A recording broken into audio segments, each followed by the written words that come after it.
Hi everyone! Did you see that awesome switch? It was great. Yay! It was great. I'm afraid of insects because of SpongeBob. Go on. Hi everyone! Welcome to session 6 of Emoris. Haha, I remembered. Yeah. So today, announcements. I don't have any. Join the Discord, follow the Twitter, look at YouTube, etc. I gotta start tweeting out on YouTube videos live, but do that. You know, that's all my crap done. Griz. Okay, yes. Exciting news, everyone. Gather round, gather round. This Friday on Twitch, I guess we'll probably air it the same time that we normally air Emoris, so around 7:30, will be the first episode of our Lost Mines of Phandelver campaign. Yay! Run by me, Grizlocke, first time DM. So, Equa's in the show, as well as 3 other new players. So, some of them are people who've played before, but are new to this show. So exciting. And then it on was a fun time. Saturday, it'll be uploaded to YouTube every week. Yes. I'm super excited to watch it. Before I forget, because I think this is the official schedule of YouTube that was messed up last week because I was doing stuff. It's my fault. I think the official schedule is that on YouTube, Wednesday nights is Emoris on the VODs. Friday Twitch is Phandelver, but Saturday evening is Phandelver on YouTube, right? Yes. And then Sunday evening on the YouTube is After Emoris. So, if you are not subscribed to the YouTube, go fucking subscribe. Because there's 3 things of content going up on the YouTube that if you miss it on Twitch, you can go find it there. So, yeah. That's what you should do. Right, anyone else have anything to say before we begin? Wash your hands and stay safe. Very good. Happy birthday, Zyro. Happy birthday. Happy birthday, Darius, brother. Yes, happy birthday. Yup. However, we have one complaint. Your mother was able to change her name to Dyto's mom. We're waiting for you to change your name to Dyto's brother. Just saying. Yeah, that's not gonna happen. I will never claim her. He's Well, not gonna do shit. that. Just to spite me, he'll never do that. Fucking, we'll hack his account. It'll be great. I was gonna say happy birthday to my wife, Sarah, but she's not watching, so, you know. Happy birthday, Chem's wife, from the VOD on YouTube. Yeah. Bingo. Yeah. Big brain. We love you. Happy belated birthday. Well, it airs on the right day anyway. So, yeah. But yes, anyway, without further ado, I think it's time that we jump into some D&D, y'all. Let's do it. I don't like her that much. Fucking savage, Zyro. Damn it. So, previously on Emoris, the Silvered Goats had travelled to the crumbling mines at, as per Asmin's request, in order to retrieve a shard of flight rock for her, so that she may progress her work and begin to climb through the ranks of the Archivist Echelon. While you were there, you discovered that the source of the crumbling, in its name, was a small family of Thrites who had built their nest right next to this central crystal of flight rock. You had a brief run-in with them and scared them off before going into the chamber itself, and after a couple of tries, managing to break off a large shard, maybe like a foot in length, of the rock itself that you now have in your possession. And on your way out of the chamber, you heard the familiar voice of one Captain Gestrin, who was tunneling down to meet you to make sure you guys were safe, who later found out that you had indeed taken the shard of flight rock, not being technically allowed to. And after a couple brief conversations that really didn't go your way too well, she eventually decided to let you go, sort of in the knowledge that A, you had secured the area for them a little bit, so they could now retrieve the rest of the shard, or the rest of the crystal, and also because you guys were fairly nice to her, even though you totally lied to her. So, as you left the mines, you headed back to Rokrovi in the night, and along the way, you ran into what appeared to be some sort of beggar man who was acting very strangely, sort of pausing in the middle of sentences when he was talking to you. And after a brief, conversation with him, you discovered him to be another one of what Isabel is, which is a parasitic warlock. Then all shit broke loose, basically, and you fucking killed him, and then you tried attacking each other, and there was all sorts of bollocks that went on. But you made it out alive, and you headed back to Rokrovi, where Isabel went off to the side to go and talk to Chaos about what had happened, and the rest of you went back to Asmin's house to go and prank her. And that is where we left off. As you do. And So- deliver the flight rock. Yeah, but we're not quite there yet, we're not quite there. It's the middle of the night still, so. So, I think we'll begin here with just finishing up everything that's happening in Asmin's house. So, for the four of you, as you sit here in the middle of Asmin's house, she has closed the door on you rather abruptly, and the four of you are just sort of left standing here. You see the big, open glass door that leads out onto a smallish balcony that looks over the city. It's just gently starting to rain on the window. Apart from that, it's small but cozy. It's warm enough. What are you guys doing? She's a wee feisty one, Wade. Yeah, she's always been like that. Do you feel comfortable letting her go to work? What do you mean? Why wouldn't? The last two places the artifact has been are kind of destroyed now. Oh, you think? She's got a point. Did she already leave? No, she's still It's the in middle her of the room. night. Yeah. Oh, I thought it was morning now. I'm sorry. Man, I didn't even think about that. Do you think we should tell her not to go?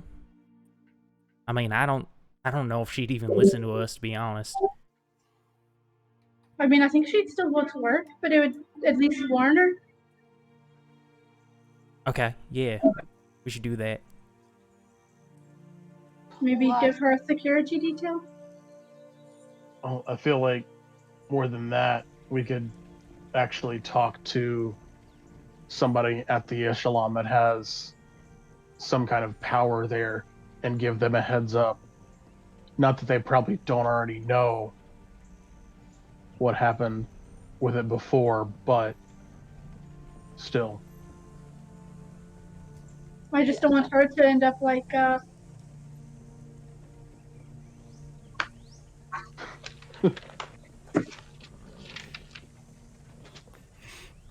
Drindus? Yeah. Who? The Talking curator. about the curator of the Bantrix collection. Yeah. Who perished in the robbery. I never wrote down that name at all. You didn't go there, so It's that- because you technically didn't know her. That would make sense. Okay. The only two people that actually knew who she was are Dyto and Chem. Or yeah. Okay. Yeah, this What is were you actually. gonna say, Bree? No, I agree. Since we're pretty sure it's here, if we maybe could bother Asmin to talk to her boss again, the one that came back. We sent a note. At this point,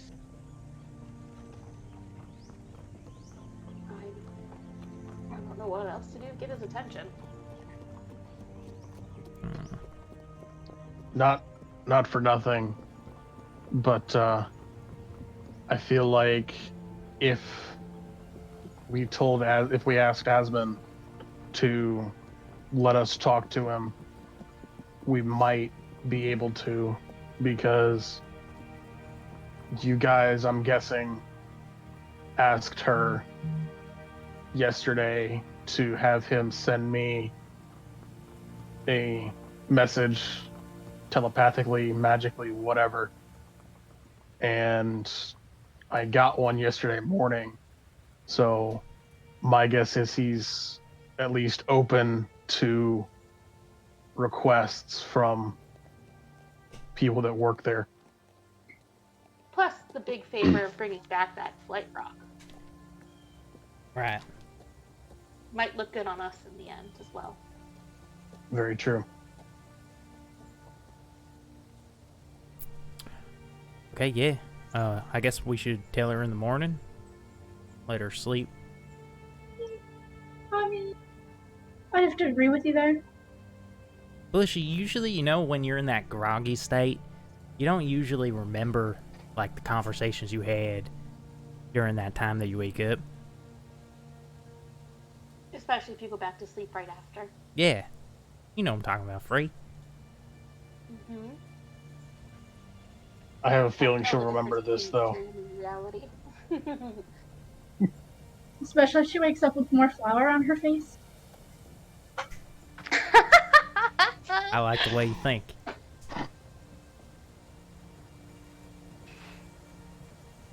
Well, I'll tell you guys what. I will meet up with you guys in the morning. And we can discuss a few things. In the meantime, I'm going to go back to the reserve and try and get some sleep.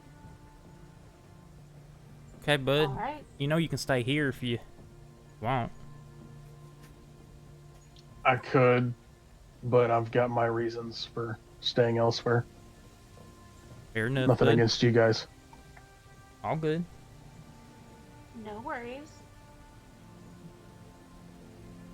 And then I'm going to head out. Yeah, sure. You turn and leave. I want to ritual cast detect magic. Okay. So you take the 10 minutes to go ahead and cast detect magic. Your 10 minutes pass, and as they do, you get there is a faint sense of magical aura that comes from the rock itself. Apart from that, there is, you know, the small cat that is currently perched in a little ball down in one of the corners, who also gives off like a very vague sense of magic, but it's not the cat itself that is magical. It's just the method of conjuration. Apart from that, not much else really spikes your attention. So with detect magic, can I tell what school of magic it is from? Of the rock, Yeah. let me see here.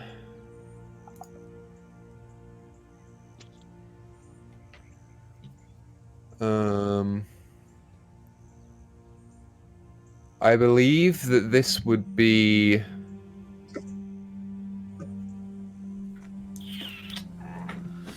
This would probably be transmutation, I think.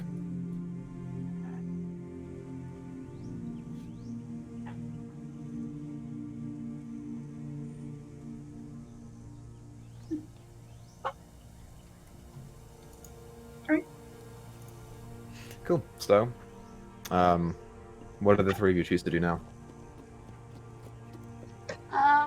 I had a question. Okay. That tavern that I saw, the ring tusk, was it close to here? From here, no, it's on the other side of the city. Okay, I couldn't remember which side it was. Okay, never mind. Yeah. Then just sit down somewhere to sleep. Mm-hmm. Cool. It's been a long day. So how big is this space that we're sleeping in? The whole apartment is probably like 15 by 20 feet. It's not a big apartment at all. There's a sort of side section off to the whichever way for the kitchen, and there's an area off for her bedroom itself. You guys probably have like 10 by 10 to sleep in. Right, that means someone's gonna be a cuddle buddy. Oh, it's gonna be free tonight.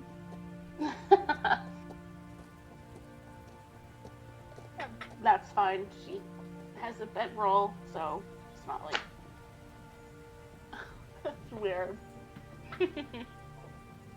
So yeah, you guys sit down and try and bed down for the night. So, Alakin, you're just heading straight to the reserve? Nope. enough. Once I get outside, I do want to see if I can see any kind of figure following me again. Okay, like I did make a the night perception before. check.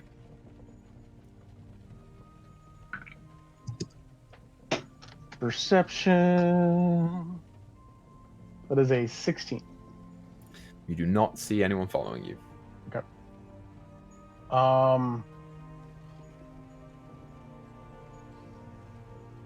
Do I know whether there is a well, first off, do I know whether the Raven Queen is an accepted deity around here or not? Or Make a religion check. okay.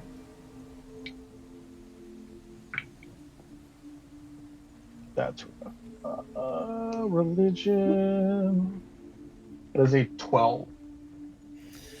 You are not sure. You have not spent a great deal of time in Casco. The one thing that you do remember is that in the town that you met Wade and Free in, which is not that far from here, there was a temple of the Raven Queen in that town. Okay. It's the only thing that you remember. Okay.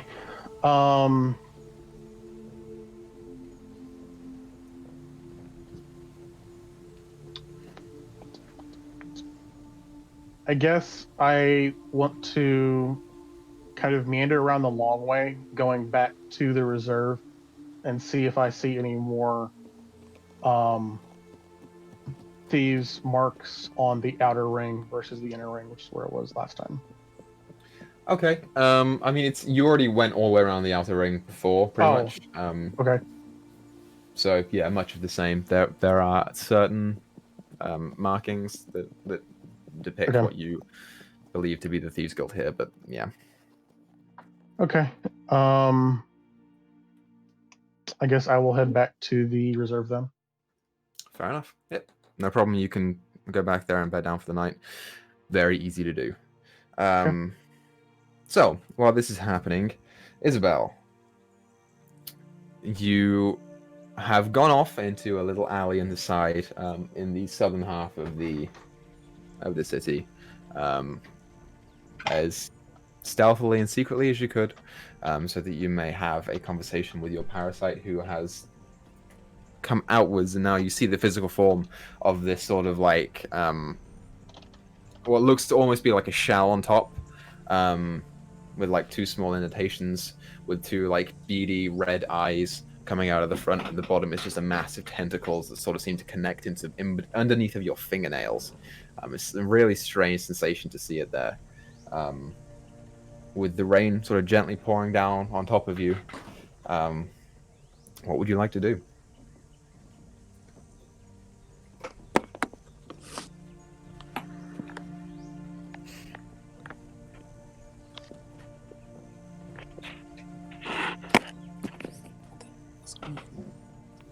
Hello?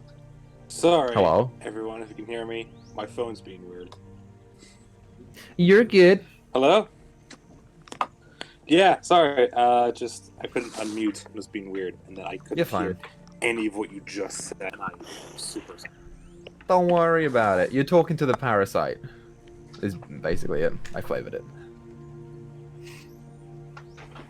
So yeah, what do you want to say to Chaos? So he just told me that he's not.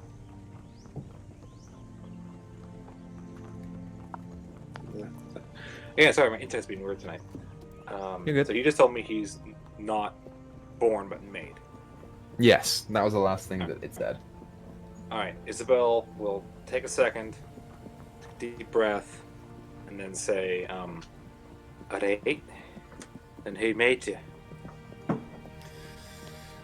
There is a sort of a longer pause as it looks you up and down, sort of for the first time in a long time.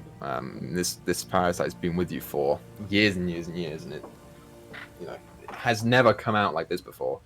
And as it sort of comes closer to your face, it says, "We never knew. We just knew that we had a creator, and that was it." When you were made, did you see someone, a person, besides myself? We saw figures, no recognizable features from anything. We were created and put in a cage. All I remember is the cage. You say we. Who's we? You watch as it sort of like rises up more above you so that it's looking down, like into your eyes. It says, "I am not the only one of my kind. From when I was there were 6 of us.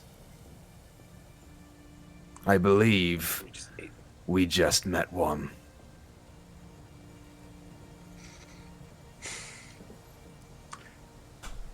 How'd you make it to me? We were sitting in our cage, and a portal opened near to me. I walked through, and there it was. Was the person on the other side of that portal besides myself? There was a man and a corpse. Is he alive? I don't know. Did you kill him? I did not. Was there anyone else in the house that night besides myself and that man? A child, perhaps? You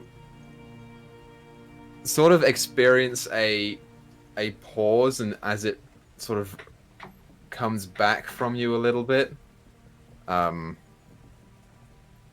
it's just an awkward like thing of it staring at you, and it says, "No."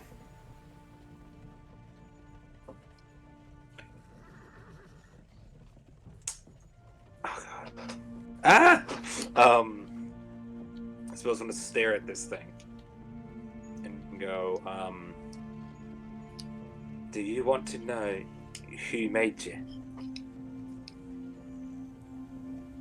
I don't know. I don't know if it matters.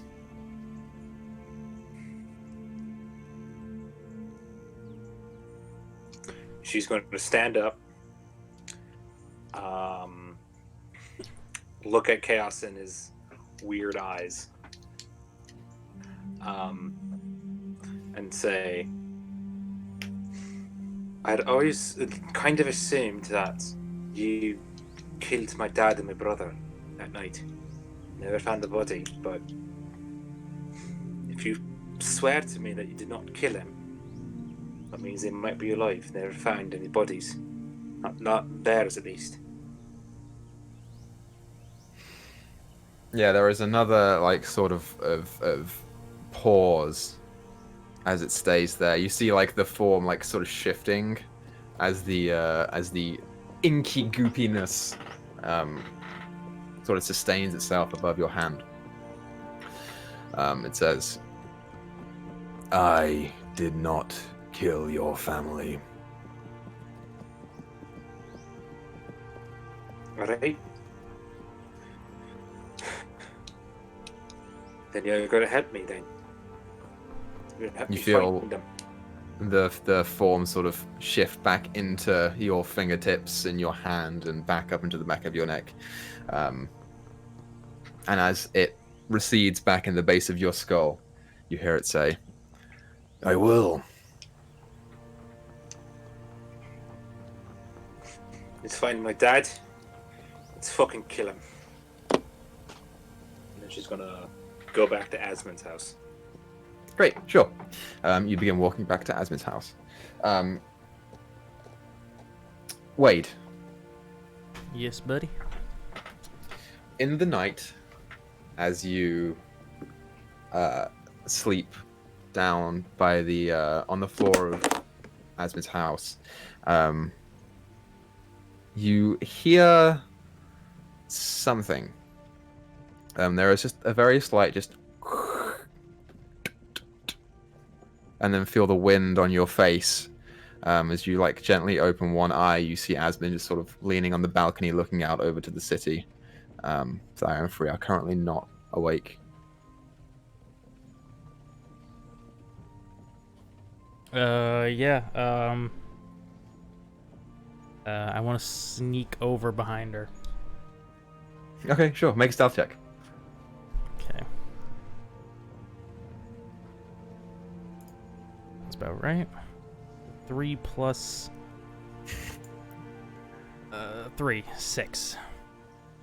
Yeah, as you begin to get up, like trying as slowly as you can, like you try and push yourself up off the ground and your hand slips and you catch yourself on your elbow and you're like, shit! And she doesn't move and you're like, okay. And you start getting up again. As you do, you hear her say, Wade, don't even think about it. Name it. I'll just walk up to the balcony. What are you doing up? Yeah, as you walk up and sort of step outside and lean on it. It's not like a big balcony itself. It's maybe like 3 feet wide and just a little bit long. Just got like a basic railing. It's more so for like hanging clothes if you need to.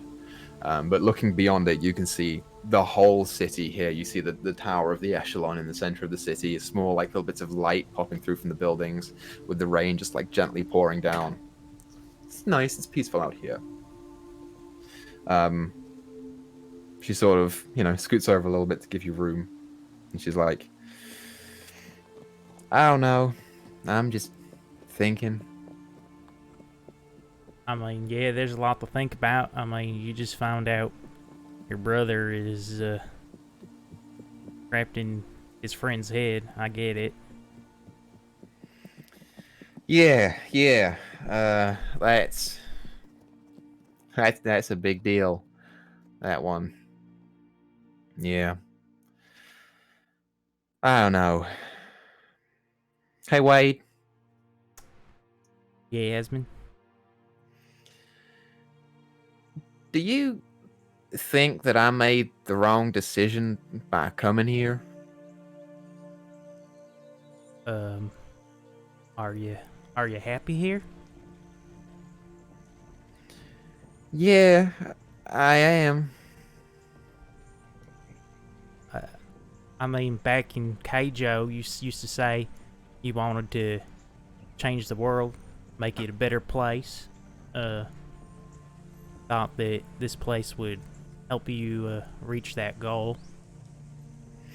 No, I know. I did. I don't know. I came here and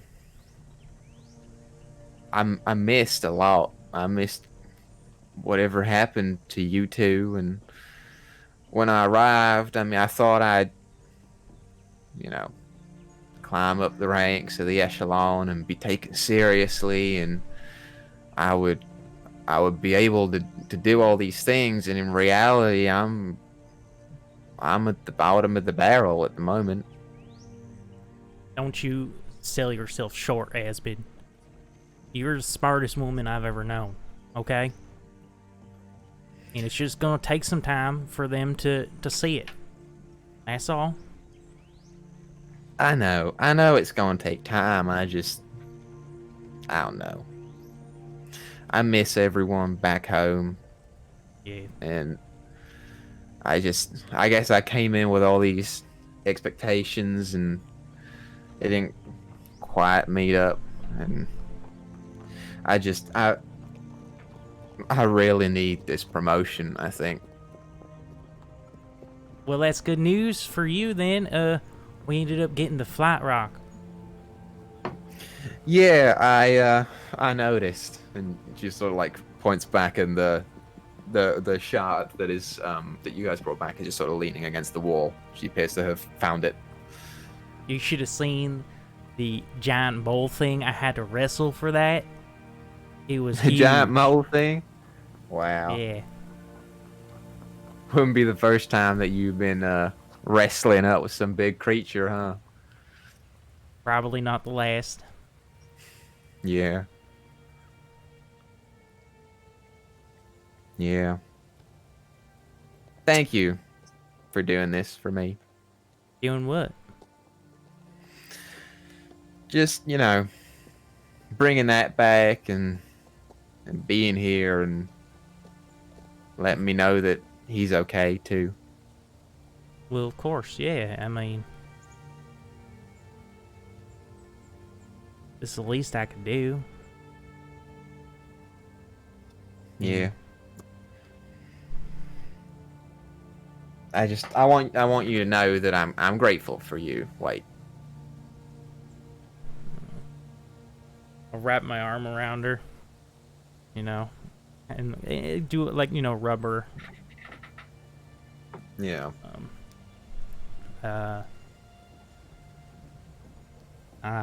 I'm sorry, Asmund, for the shit that I've gotten, situation I've gotten us in. It's okay. I mean, before you even showed up, I thought my brother was dead.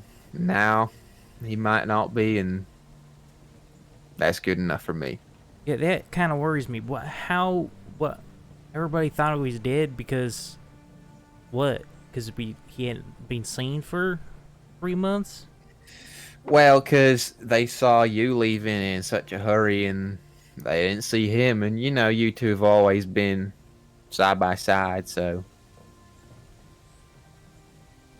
people just assumed, I guess. Yeah. Have you had any updates on ways to fix Kev? I'm looking into it. I'll get there. It might take a little bit of time, but I'll find it.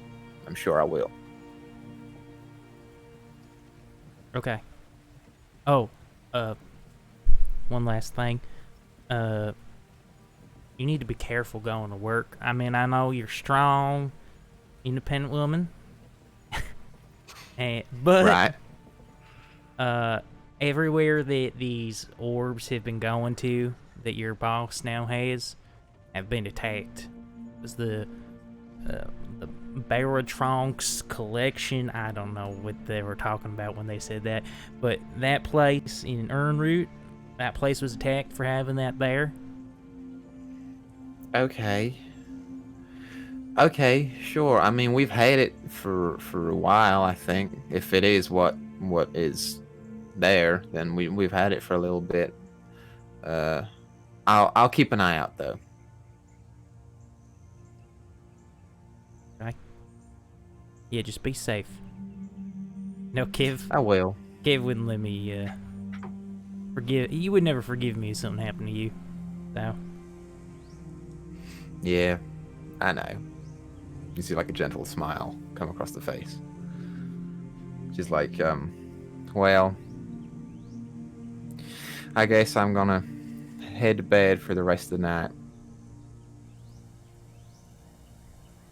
Thank you, Wade. And she sort of gives you a big hug around the midline. And No. for Kev too. Night, Asmund. Night, Wade. And she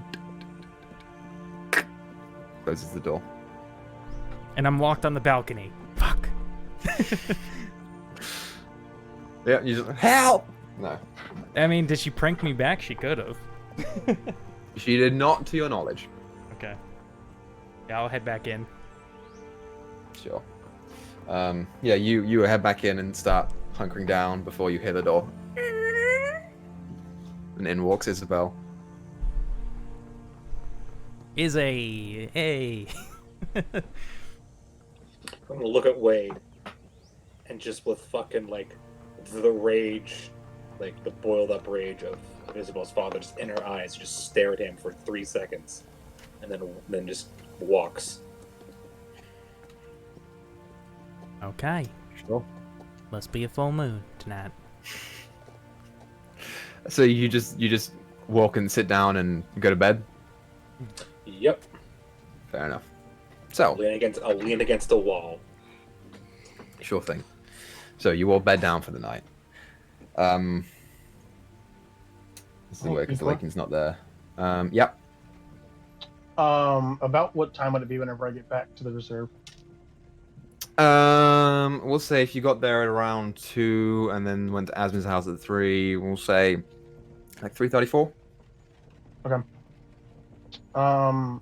This is just basically for the morning. I pretty much, whenever I get up, I immediately want to go to the monastery whenever I get up. So.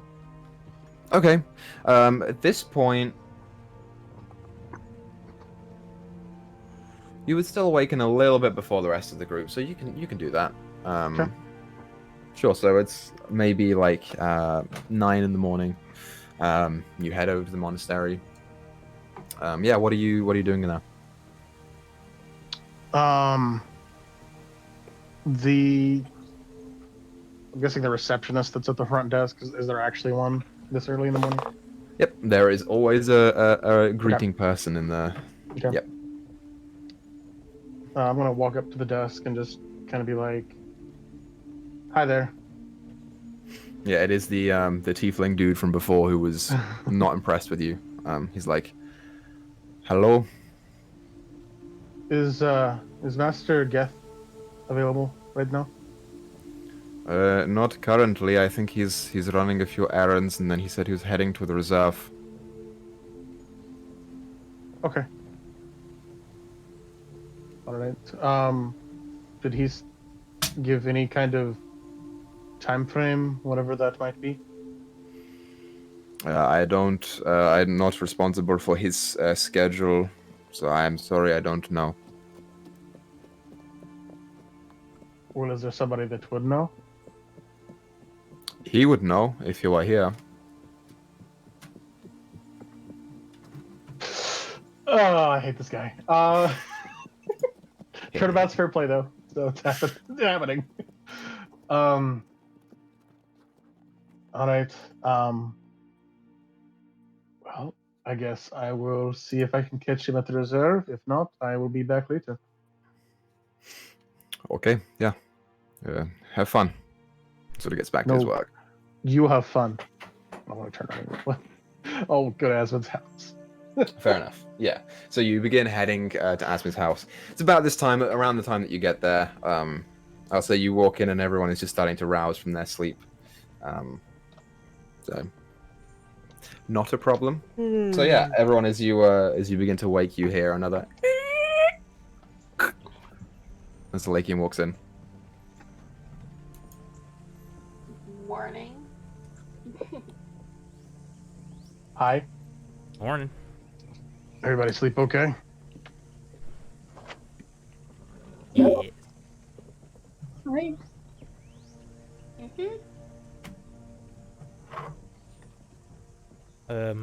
I'll let Asmin know about the attacks. Okay. She still seems pretty persistent on going in, so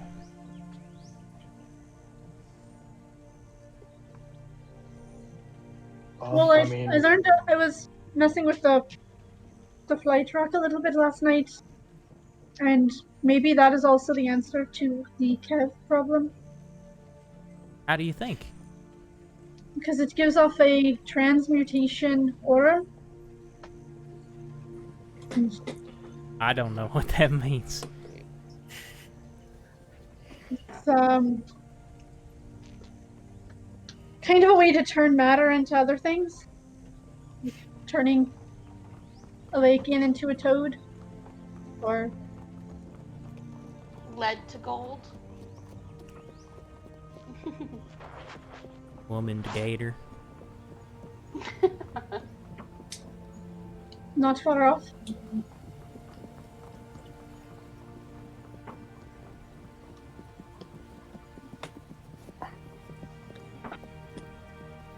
As a note here, Thyra, when you were describing what happened to the flight rock, you turned around to see where it would be. It is not there.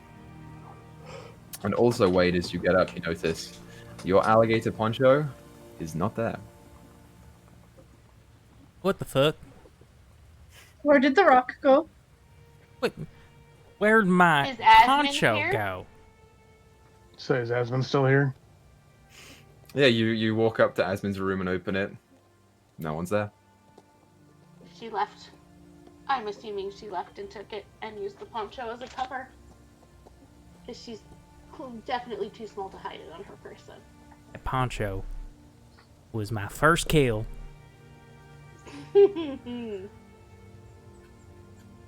Swear if anything happens to that poncho. We're not exactly. We don't. Not exactly at a loss for leads. What is she? She went. She's probably back at their job back over Yeah. over I there. think so. So Could always Equa- attack. Can I look for a note around? See if she left a note or anything? Yeah, you walk around for a little bit and see she left a note. There does not appear to be a note written. Does Wade have a kick me sign on his back? Eh. You go around to look at the back of Wade and see if there's anything written there. There is not. Aww. So what is the plan for today? Well, I would advise we probably go to the Echelon to see if she actually made it in safely with the flight rock. Yeah. Probably wasn't the smartest idea for her to go alone. Probably check on that. Well,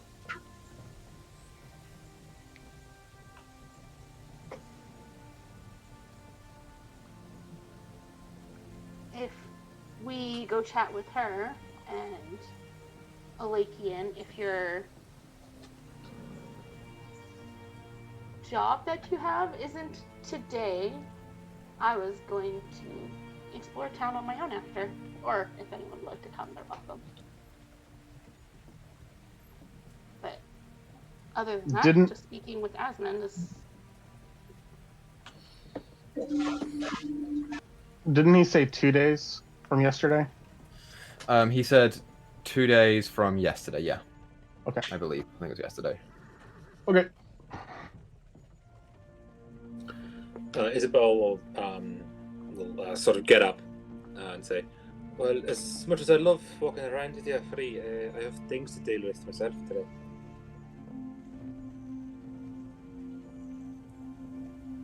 I'll I've go got walking some- around with you free after we check on Yasmin.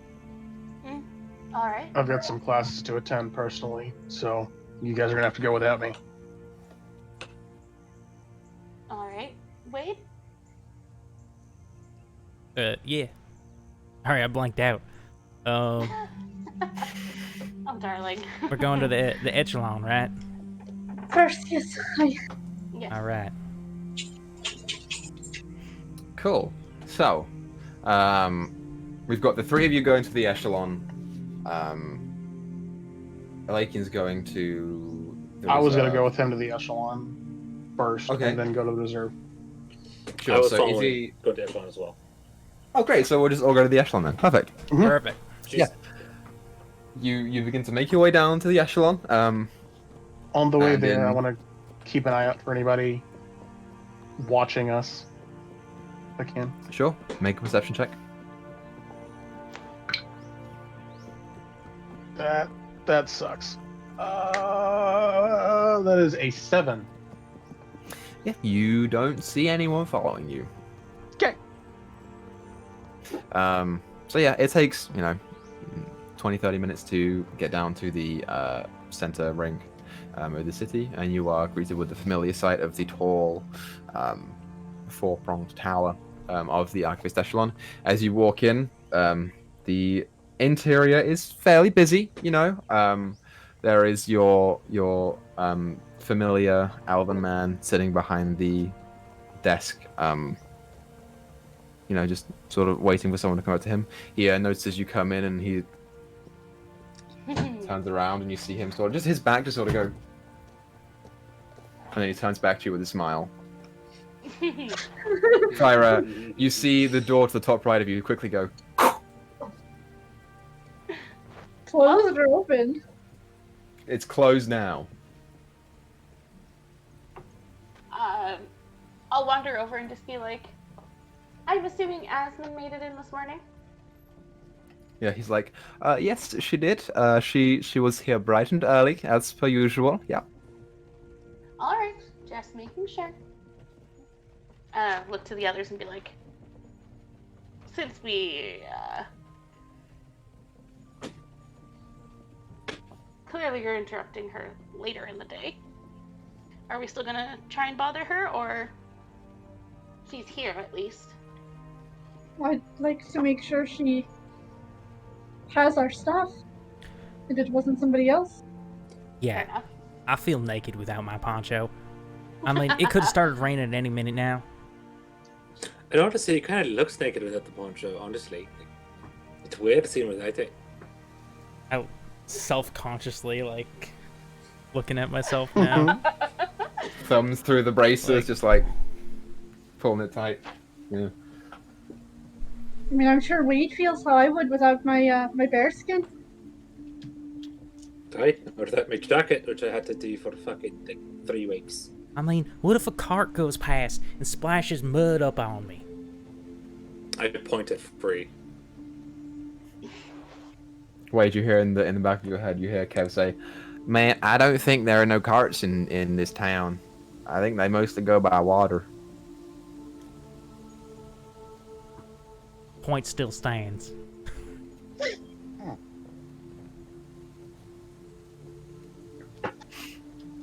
So yeah, what do you guys do? Look I back think to we the should guide. at least try and lay eyes on Asmund Yes. to make sure that it's actually her. Sure. So you begin to walk up the stairs. Thyra, as you do, you see the clerk just sort of watch you and go. As you reach the top of the Isabel. stairs. Do I hear Isabel what he remains says by the or desk. just I was gonna No, ask the he's a same little thing. bit far away. He's a little bit far away. What do you say, Isabel? Isabel's remaining by the desk. Okay, sure. She's not going upstairs. Wade? I can't be for I'll sure, let you deal but with them first. I think he's warning her that we're coming. Oh. Lycians, you should go in there first.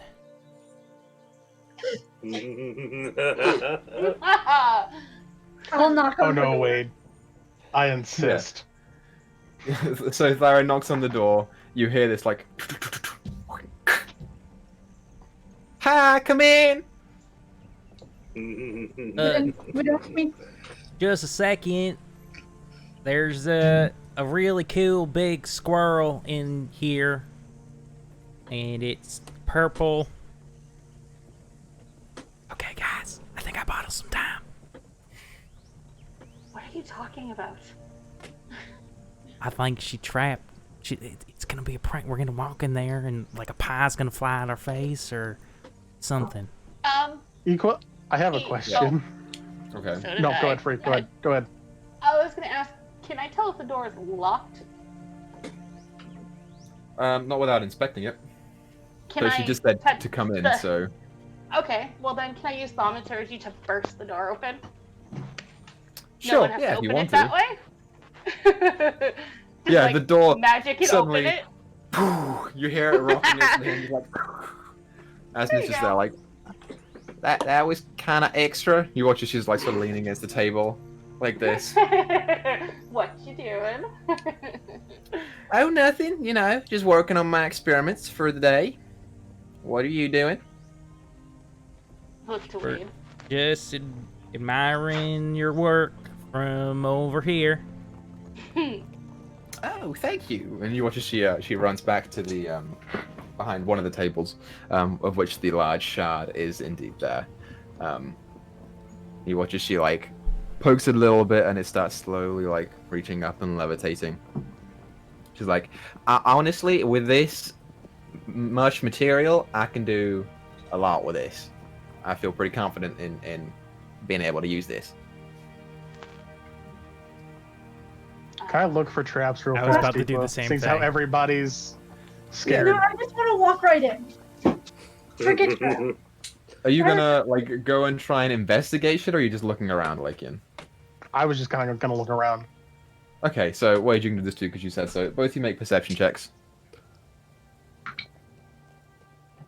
Ooh, that's good. 14 for me.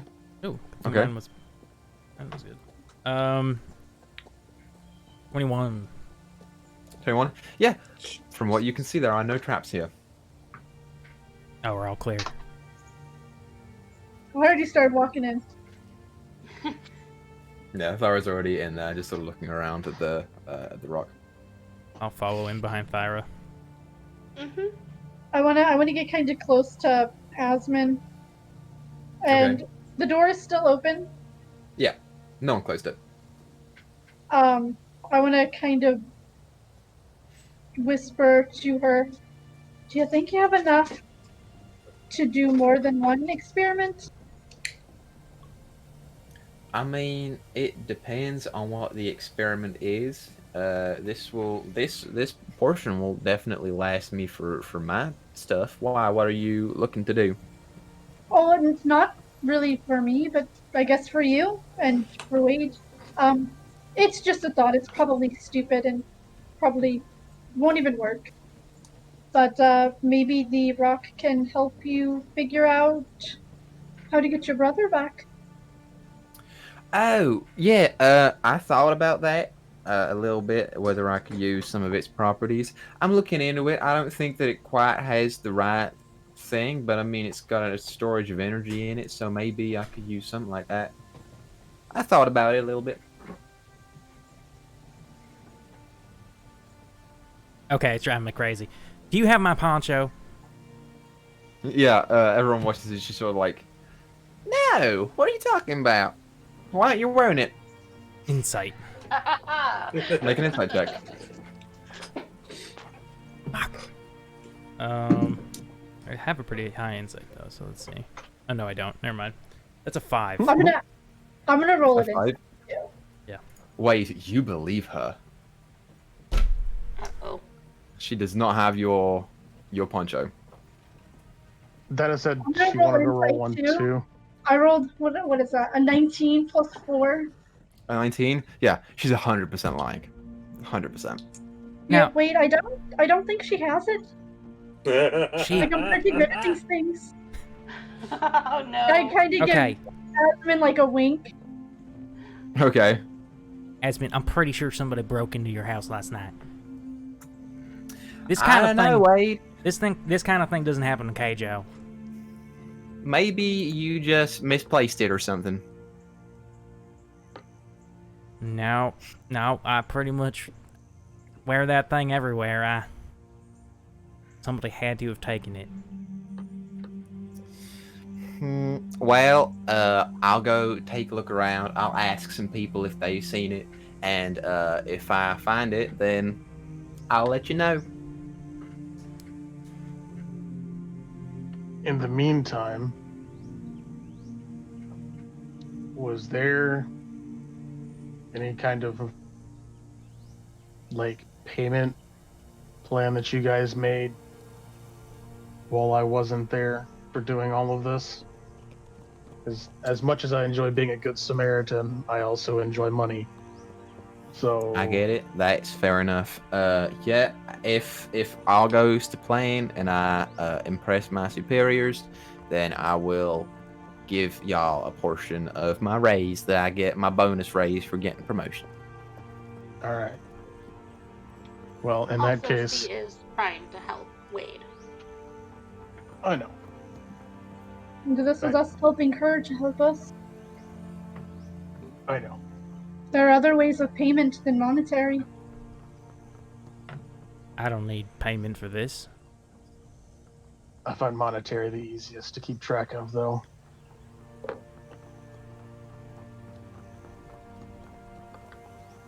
But no pressure. I hope you have good luck with whatever you're working on, Asmin. In the meantime, I've got a meeting I've got to go catch, and I'm going to head to the compact store. Okay, you do so. On your way out, you pass Isabel talking to the clerk. Isabel, what are you saying to him? As she watched her friends leave, and as they sort of do their own thing, Isabel turned to Clark and goes, "I would like to request access to your libraries." Yeah, he sort of like stops for a bit. It's like, I am not sure that I can grant you permission without having someone there to look over you. I understand that you are a friend of Miss Yavadi's, but I would need either her or someone else to vouch for you first. All right, talk to her. Come here, my friends in already. Yeah, please She's not bring her moved. back down, and I will. Okay. She's gonna stare at him. Great. Well, when she comes, that will be. Can I help you with something else, or? My friend told me that you're able to talk to people telepathically, so why not just read you up? Oh well, I have. Yes, I can. Within a certain radius, it's just a cantrip. So can you do it? To you? To her. She seemed a little bit busy last time I talked to her, so. She's just gonna keep staring at him until he does it. Yeah, he like sort of sits there for a minute. Can I intimidate him by staring at him? Sure, make an That's a intimidation scary roll. check. Make an intimidation check. Yeah. Let's see. I have what's my intimidation? I have a +7. 14. Yeah, okay. He's sort of like staring there, like. Esme, could you please come down here for a minute? Yeah, in the middle of your guys' conversation, you hear Asmin just sort of like stop and. Oh, y'all, your friend's downstairs. She says that she needs to talk to me about something. You want to come with? Of course. Cool. And she walks out. You see Loven, who has been there the whole time, just sort of sitting in the corner, is like. Oh, I love Logan. As you all just tootle out. Do I, before we leave, can I look for, just looking around, do I see Wade's poncho? I'm not like as you- searching for it, but Yeah, just from like a brief like overlook of the whole thing, you do not see Wade's poncho anywhere.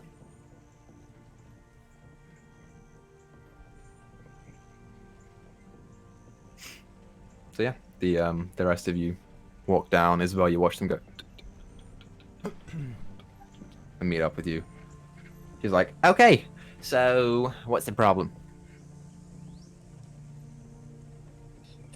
Well, your receptionist here decided instead of just asking you if you would vouch for me telepathically, to call you down here, which is not what I meant by that. But I need access to the libraries. Oh yeah, no, that's just standard protocol. You can't really do that over your mind. Yeah, I can give y'all access to the first section, but it's not gonna be much further than that, I'm afraid. I can start there. Great. And she like beckons to the clerk. She's like, "Can we?" And he's like, "Yeah, okay, that's fine." And he sort of fiddles around and hands her like a small key. She's like, "Thank you very much." And she begins walking back up the stairs and down the long corridor. I will follow. Yep. Are the rest of you going too, or do you want to go somewhere else? I'm gonna go back to the library. Coolio. You know, Wade, if someone did steal your poncho, they're probably trying to sell it at a shop. I think so. Oh my god, Jesus, Thyra. you're right. I mean, that thing is fine craftsmanship. Oh. There's a trinket store. Channels? Maybe Hey. someone tried to sell it there? Aunt Hannah's trinket store. They're trying to pawn off my gator skin at a trinket store? Oh my god. Yes. Oh. Yes.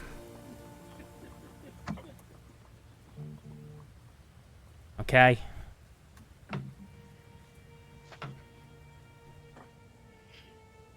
I mean, it's a place to check.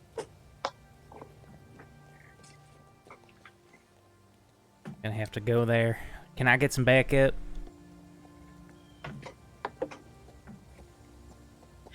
I mean, I think Free and I were just gonna wander the city, so I think we can make a stop at the store with you. Of course.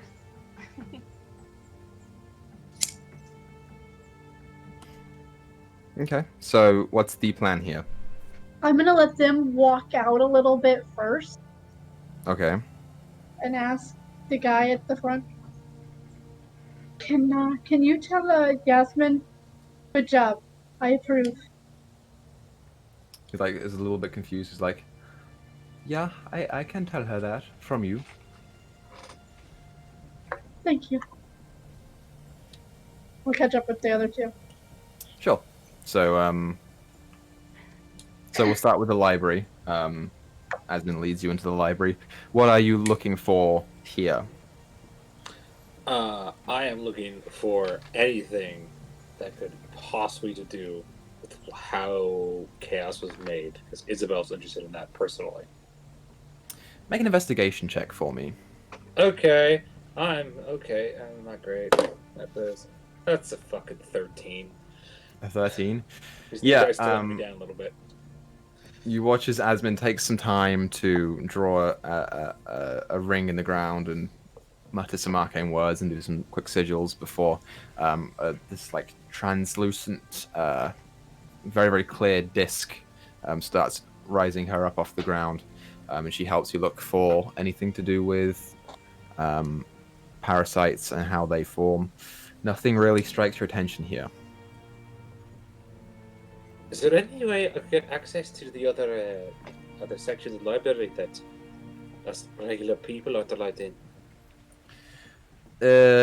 Maybe if you were to get the favor of someone really, really high up in the echelon. Like, say, you're a boss, right? My boss would do it. Where is he? I think he's here now. He runs around a little bit, but I think he's here right now. Alright, well, I'm gonna go find him then. I don't think he'll be willing to see you right now, though. He's got appointments and stuff. You've seen what I am, what I can do, right? No, yeah, I have, and it's very impressive, and I've passed on my word to him. But he will have stuff to do, so I'm not guaranteeing that he'll see you or nothing. Where is his office? Make a persuasion check. Okay. Come on. Yes, finally! Fucking the hell. That's a 22. 22? Yeah, she's like, I shouldn't be telling you this. It's in the upper floors. You can't miss it. Alright, I'm going to leave, and I'm going to the upper floors, and I'm going to find that man's office. Sure. You begin to do so. Because he's going to wait for anyone. Yeah, along the way up there, you do start to attract the attention of a number of employees of the echelon, who just look at you very confused, as they are all in quite formal clothing, and you, not so much. Like, you are a different sight here, especially seeing as you've never set foot in the upper levels at all. Make an investigation check for me. Okay, come on, roll better. Fucking 7. 7, yeah. You walk around for a bit, you aren't seeing his office. I'm gonna grab someone. Okay. What is the boss? Sure, yeah. You turn around and quickly grab someone, hoping that it's, like, someone who you can talk to, so maybe someone you can intimidate. As you go and grab, you turn around and you see this, like, very, very big, burly, full orc woman with, like, a completely shaved head with, like, a long ponytail that just comes out the one side with, like, these two protruding, very, very large tusks that are pierced and ringed in a number of places. Make an intimidation check for me. Uh, 19. Yeah, she's like, oh yeah, so he's just up on the top floor. Just go quickly now, please. Yeah. She's kind of disappointed that she didn't have more courage. She's like, all right, and she'll go to the office. Yeah, it's you still struggle with it a little bit, but eventually you do come to what you assume to be his office. It is near the top of the tower, and it is guarded by two regular people. Is there? So I would walk up to the people. Be like, I'm here to see the boss, whatever his name is. Yeah, they sort of look at you, and they have like you see these long spears with sort of like a vague ribbon attached just underneath the blade itself. You see one of them look down. He's like, "You are here to see my boss, but you do not know his name. What is your business here?" I need to talk to him about something. It's personal, and it's something he finds very, very interesting, and probably, maybe even profitable. Yeah, you see them like look at each other for a second and go, "I'm sorry, I think you are in the wrong place. Please, if I will escort you down to the front entrance." And they begin trying to walk you out. Okay, she's not gonna move. Okay.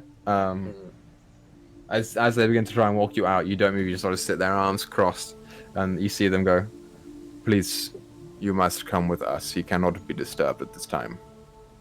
Hey, look, I'm not saying I'll talk to them right this second. Just let them know that someone named Isabel Green said to see him, and that it has to do with what the message Asmin sent him, and then I'll wait here.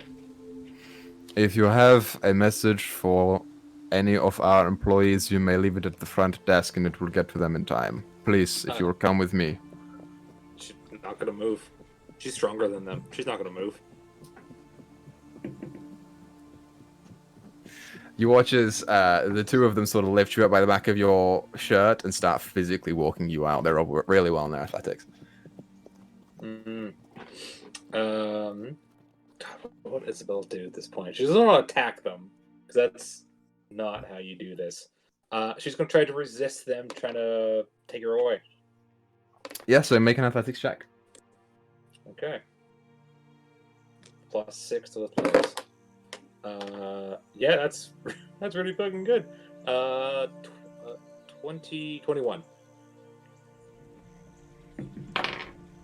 Okay, yeah. As you are being like dragged outwards, you plant your feet in the bottom of the floor and start resisting as best as you can, and they have to like try and struggle to pull you forward. You have a moment before they start trying to pull harder. I'm just going to say to him again. Just tell him I'm here. I need to talk to him about something very, very interesting. Very interesting. Very of a unique magical properties. Yeah, you watch them be like, please, you can leave the message at the front desk for him. They're not going to move. Fuck these guys. They rolled 23 on their athletics, so roll athletics for me. Come on, get... No! I rolled a 2! Yeah, they begin physically walking you out to the staircase, and they just sort of throw you down. Okay.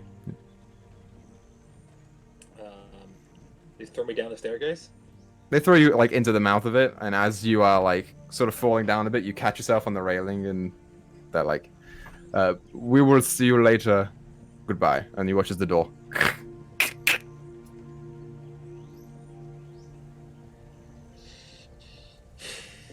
This is why I said the things with violence. For fuck's sake. Alright. She's gonna go to the receptionist and be like, alright, I need to send another message. Yeah, he's like, "Okay, yeah, what is it?"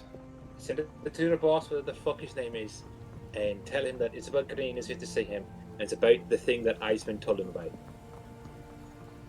I will see what I can do. So yeah, what else are you doing in this time? Are you just waiting around? Me? I'm being petulant, yeah. Okay, fair enough. So you begin waiting around for Seek to come out. Great. So in the meantime, let's jump to Alakian. You head back to the reserve. And you said you wanted to do some training. Kind of. Is Keeper Pasha at the front desk like usual? Yeah, they're around. Okay. I'm gonna go up to them and well, I guess where are they at? I guess would probably be the correct question. You find them flitting around the one of the classrooms that is empty, just sort of tidying up. Okay. I'll just kind of walk in, just be like, "Hey, Keeper Pasha, you got a second?" Yeah, you watch them like sort of they're tidying up a stack of papers. They're like, "Oh yeah, sure, come on in." I'll walk in. I wouldn't mind doing some training today, but I do have one quick question that I hope you can answer for me. Okay. Is there a temple to the Raven Queen around here? In this city, no.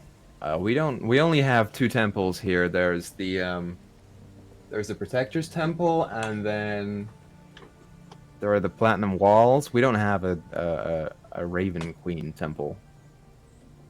Okay.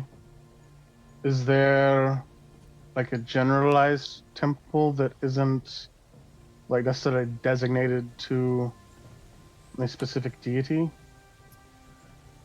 I mean, not really. You kind of gonna struggle to find those anywhere. If you're looking for the Raven Queen, I mean, either of those will do. You'll be able to pray in both of those. They're both like religious places, and Raven Queen is an approved deity in Casco at least, so you'll probably be able to find something there. Okay. I might do that later. I did go by the monastery this morning looking for Master Geth. And I was told that he was coming by here later today. Has he been by yet? Did I miss him? No, not yet. He's just coming around to do a quick training session for Inquisition. So if you want to hop on that, you can. Yeah, if I could, that would actually be really, really good. I also wanted to talk to him about something as well. So that would give me some time to do that afterwards. Sure, I'll put you down for that. You have time before you want to do something else, or Yeah, if I got time, that'd be great. sure, pick your lesson and I'll see what I can do. So, as a reminder, the topics that you can study here are stealth, inquisition, medicine, combat, history. I'm missing one. There's one more that I'm forgetting because there's a lot of them. There's one more, but I forget what it is. Stealth? Did I say stealth? Yeah, you Yeah, said you stealth. said stealth. Stealth, inquisition, history, medicine, combat. I forget the last one. Pick from one of those five. Okay, I'll just go with medicine, I guess. Okay, sure. So you Feel confident in sit stealth already, down, so. and Keeper Pasho starts throwing out the basics of medicinal interest to you. Okay. Great. So that's where we'll cut you off. The rest of you guys, you said you were going to tunnels. Yes. Yes. Yeah. Great, sure. So none of you have been there yet, but it's easy enough to find. It's not that far off from the echelon itself. It takes you maybe like 15 minutes to walk down there, and you do come to the outwardly nice exterior. Yeah, it's fairly busy in there. I mean, I'm just saying, whoever this thief is, they're gonna be really smart. It's gonna be hard to outsmart them because, like, they clearly have an eye for really just nice things. That they do. Mm-hmm. Wade just You open the irritatedly, door. goes into the door. There's a faint little ding ding ding ding of a bell above you. Yeah, there are maybe 3 or 4 patrons in here. You see a rows and rows of cases that are locked and shut. A couple bookshelves on the walls that hold mostly bits like random crap, like basic weapons and provisions and things like that. And yeah, there is a desk over to the right that leads onto another room with a goblin sitting at it, who you gather to be the owner. Okay, which one of you was it? Yeah, you watch as everyone just sort of like, Uh, you see the goblin like, We're on to "You alright, you. mate? We're on to you. What's happening here?" Oh, is that the goblin talking? Yeah. Well, one of your patrons here may or may not have stolen a piece of my fine article of clothing. Right. What is the article of clothing? That would be, and I can't stress this enough, a genuine giant gator skin poncho. Not a crocodile, gator skin. Yeah, you watch as the eyebrow kind of raises. He's like, "I haven't seen anyone come in with that. No, so I don't think you're in the right place. But if you're looking to buy, we have a number of things here." Insight check. Yeah, make an insight check. I rolled another 4. It's hard to tell with this guy. I look back at Free. Shifty. I'm sure we'll find your poncho eventually, Wade. You don't I find want us to take here? a look around. Yeah, you take a look around. There are a number of things in cases that are available. You see a small gold ring, a necklace that sort of is a rope that ends in a heart-shaped gem. There is a small satchel, almost like this ringed, almost like a choker, but not quite. It's a little bit more loose, of like solid silver. Sort of comes around the neck, and these very, very thick rubber-like gloves that have just basic plating on top that come all the way up to like the top of the elbow, and a very nice short sword that is engraved in a nice way.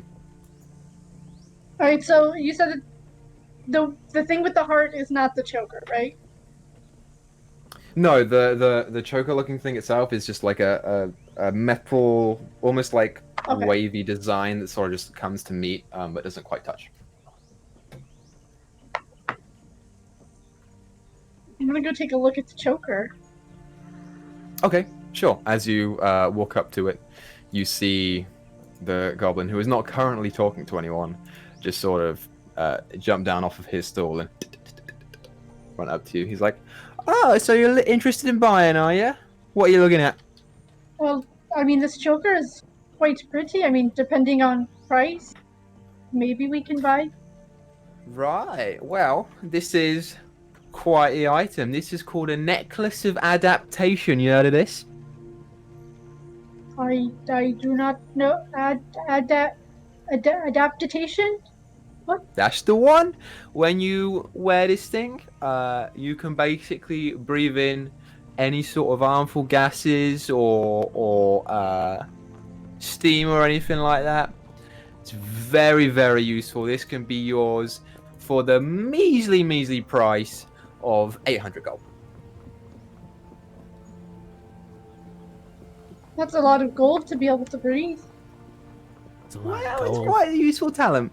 A lot of gold for something might be stolen.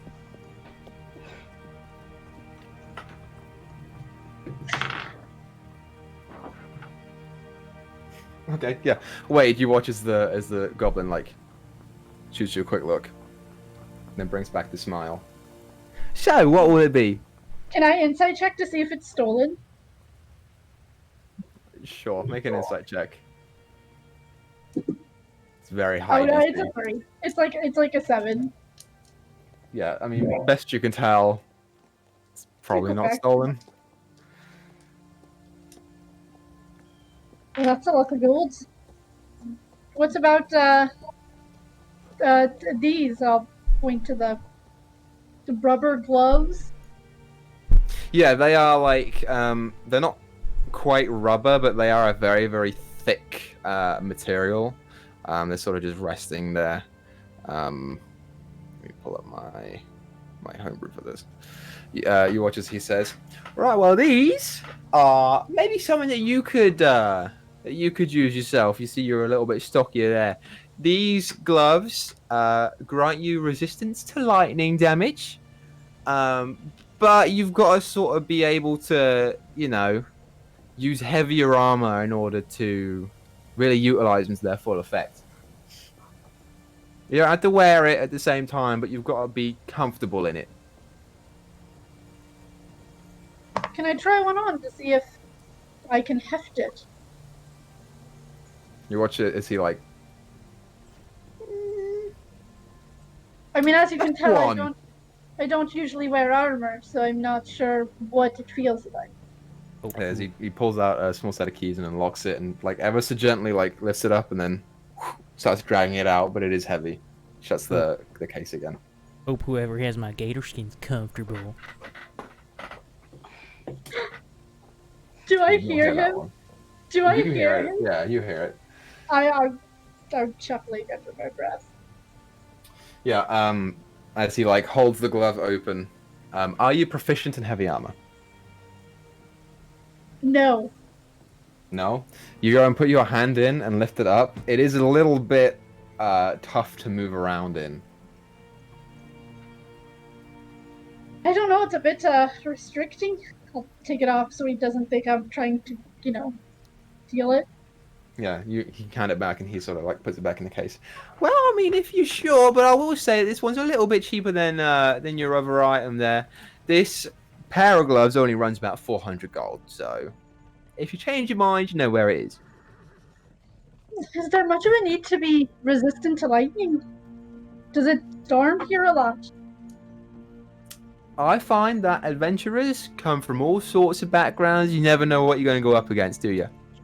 So, Do you have anything exotic? Like not normal? well, it's all not normal if you think about it. Speaking of not normal, how long have you lived here in Riprovie? Oh, all my life. Yeah, I haven't gone too far from here. You watch as he gives like a weird eye over to Wade, who is just doing all sorts of weird shit with his arms right now. Oh, why are you trying to hit me? The camera's just got out of sync again, so I was just messing around. It's canon now. You're welcome. I'm just have you... all sorts of frustrated. I can't picture. I don't want to picture somebody else out there in the world wearing my gator poncho. Okay, it's just a little too much to handle. It's alright, I suppose, but I can assure you it's not over here. Can I roll a perception and look around the room, see if I can see it? Sure. Okay. I'm way completely convinced it's here. 14 plus 3. 17? Did I do math right? You don't see it. I don't know. You do not see the poncho around. I'm sorry, I didn't get your name. Oh, that's alright. My name is Tanil. I run Tanil's Trinkets, which is the shop that you're in. Tano, have you seen, it could have been a long time ago, a man come through with any exotic animals, either as pets or to sell? Oh, no, I don't really let pets in the store. Yeah, no, I find that they sort of tear things up and damage the merchandise, so yeah, they stay outside. But have any come through town? Did you know? Not in recent memory. I mean, there might have been. It's a big city.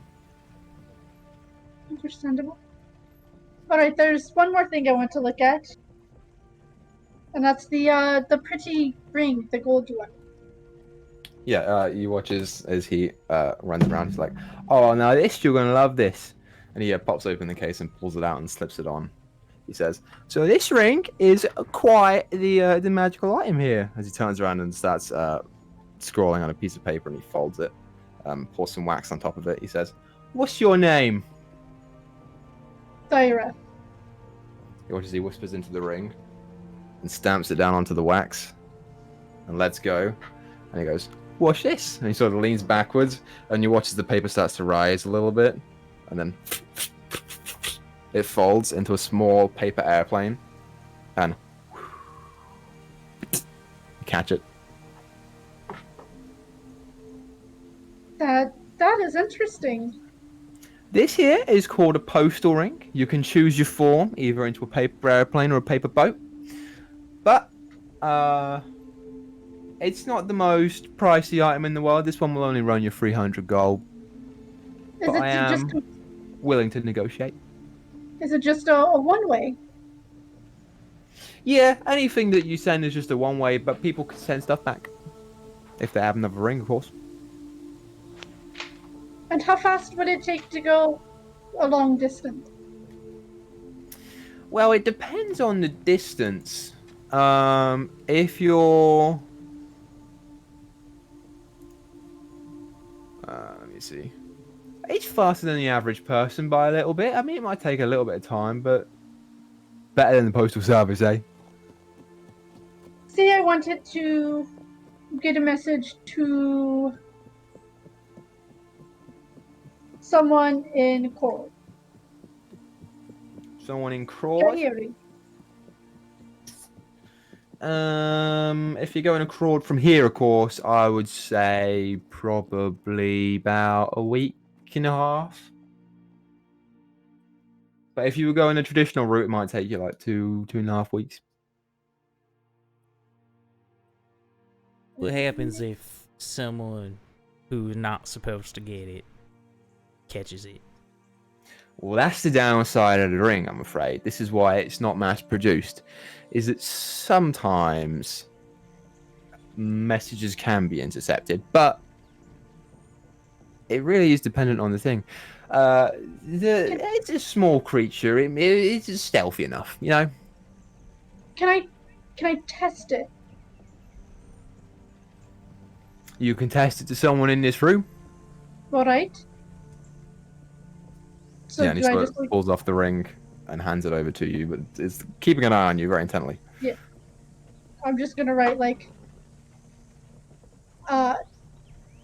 Jasmine has the poncho, and whisper Violet into the ring. Okay.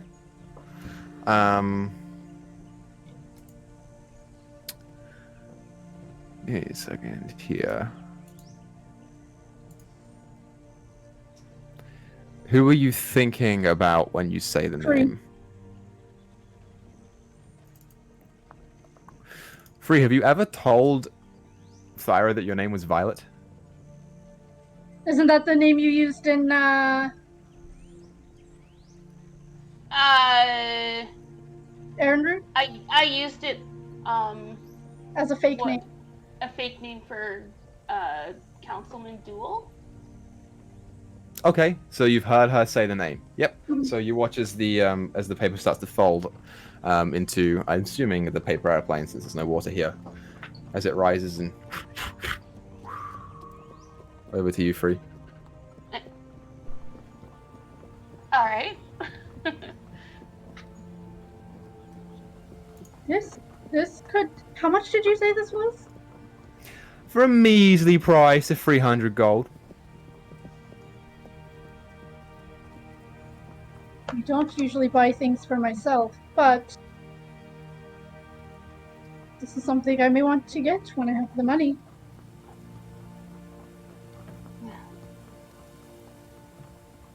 Always worth Thank you. returning I'll to a give it shop. back to him.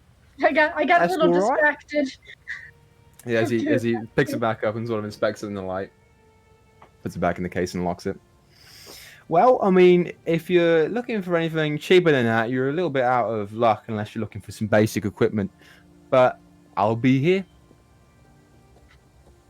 Okay, so I see that my Poncho's not here, but if somebody comes here selling alligator poncho or trying to pawn off a poncho, do you think you could send word to admin at the echelon for me? 25 gold.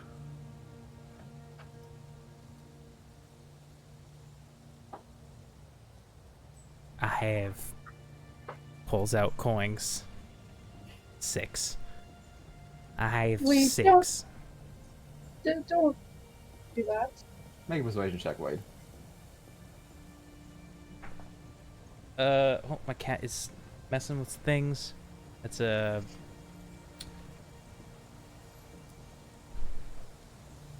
25. 25? Yeah, all right. Holds out his hand. With a frown, Wade drops the coins into his hand, as he is now more broke than he has ever been in his life. Takes on pockets and he's like, "Thank you very much. Yeah, I'll send a little paper airplane if I see an alligator poncho. Thank you. No worries. Come back anytime. I'll be here." Great. So, as we leave the shop, I think what we're gonna go ahead and do is take our break now. And then we'll come back and probably wrap up the other two first, and then we'll bring it all back to the rest of the group so we can be reunited again.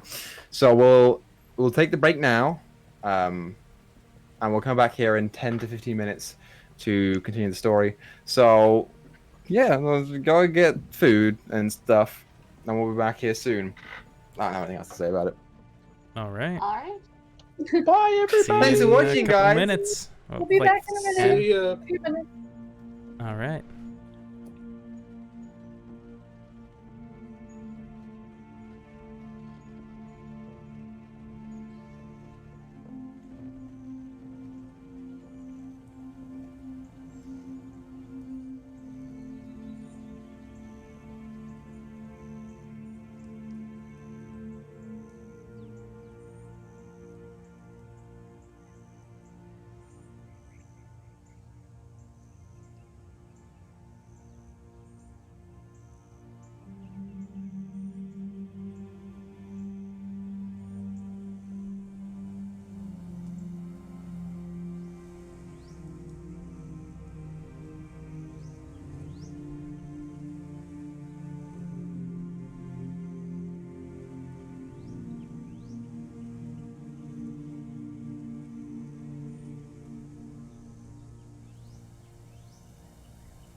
There was no go on that. so I don't do like- go. How many Interrupting times do we have to hell. talk about this? I There is never no really go. thought about it. I don't do Welcome go. back, everyone. So, as we jump back into it, Thara said you wanted to do one more thing. So, Thara, what would you like to do before we swap over? When we get out of the trinkets place, Mhm. all right, wait. Now I feel bad. I'm gonna hand him a platinum. I mean, it's not your fault that someone As, stole my. as Asmon has your poncho. Now you're trying to play a trick on me. I am not.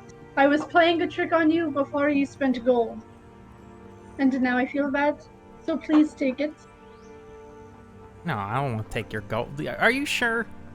I'm gonna stick it in whatever pocket, shirt, something on his person. Yeah, I probably have like one of those little pockets right here, actually, on this shirt, because it's, you know, that type of shirt. Unseen to you normally, as it is normally Yeah. beneath the poncho. Well, you don't have to do that. Now you're a platinum richer.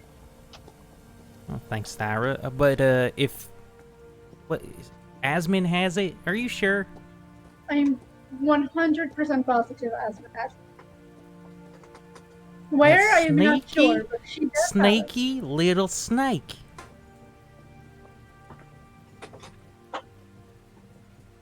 I should have known. How are we gonna get back at her? Well, I mean, we could shorten her sheets before she goes to bed tonight. Ooh, what if we... Oh, no. That's too mean. Yeah, shorten her sheets. What do you... Like... So it's like a way that you like fold the sheets so it's like she can't get her feet all the way to the bottom. Oh my god. But I mean, we'd have to do it higher up. She is a little. Yeah, she's and a then, little... you know, she pulls it up to cover her, And then her shoulders, and then her feet are cold. And then she covers her feet. Yeah, okay, that's pure evil, Thyra. That's evil. I like it. I prefer to think of it as chaotic, not necessarily evil. But okay. Ooh, wait. Wait, she knows how much this poncho means to me. What if... Well, we might need a Lakean for this. What if we get somebody go steal the poncho for real? And then she'll think she lost it. And then she'll be freaking out the whole time. That would be even better. Because I don't think she doesn't know you know. Okay. He's like doing the thing with his fingers. I feel like Griz just standing there quietly listening, like, oh dear lord, this is gonna turn out really bad. Someone's Thanks. gonna get hurt. Stinks that their Lakean left already, but I think we can handle this. I can pop us invisible.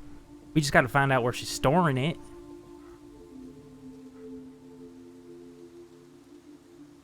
You know, out of all the things I thought she'd steal, I thought she'd steal the hat.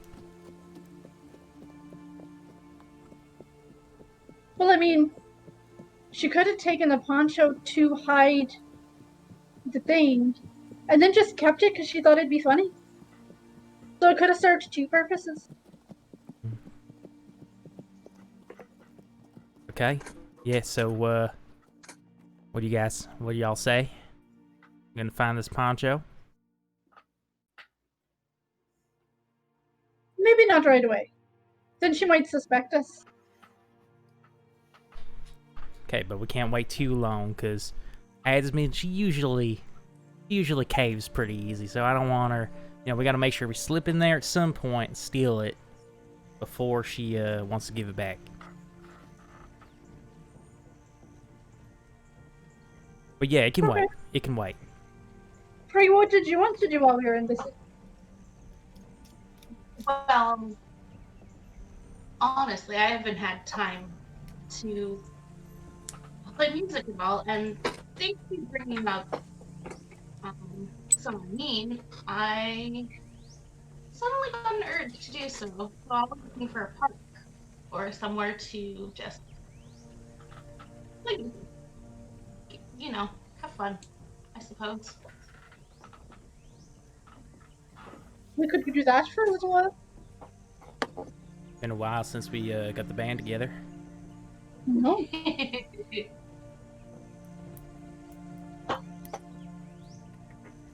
That sounds perfect. Yeah. Cool. So you guys set off in search of a pub. Park. A park? Okay, fair enough. Yeah, you can go search for a park as much as you want. In the meantime, Isabel, jumping back to you. You are waiting around for about an hour, just over an hour, before word comes back to you. The gentleman at the front desk says, "Okay, yeah. So I have received word from Yitzhak. He says that he will see you after he inspects Esmond's work, which has been scheduled pushed up to later tonight." Alright, is he...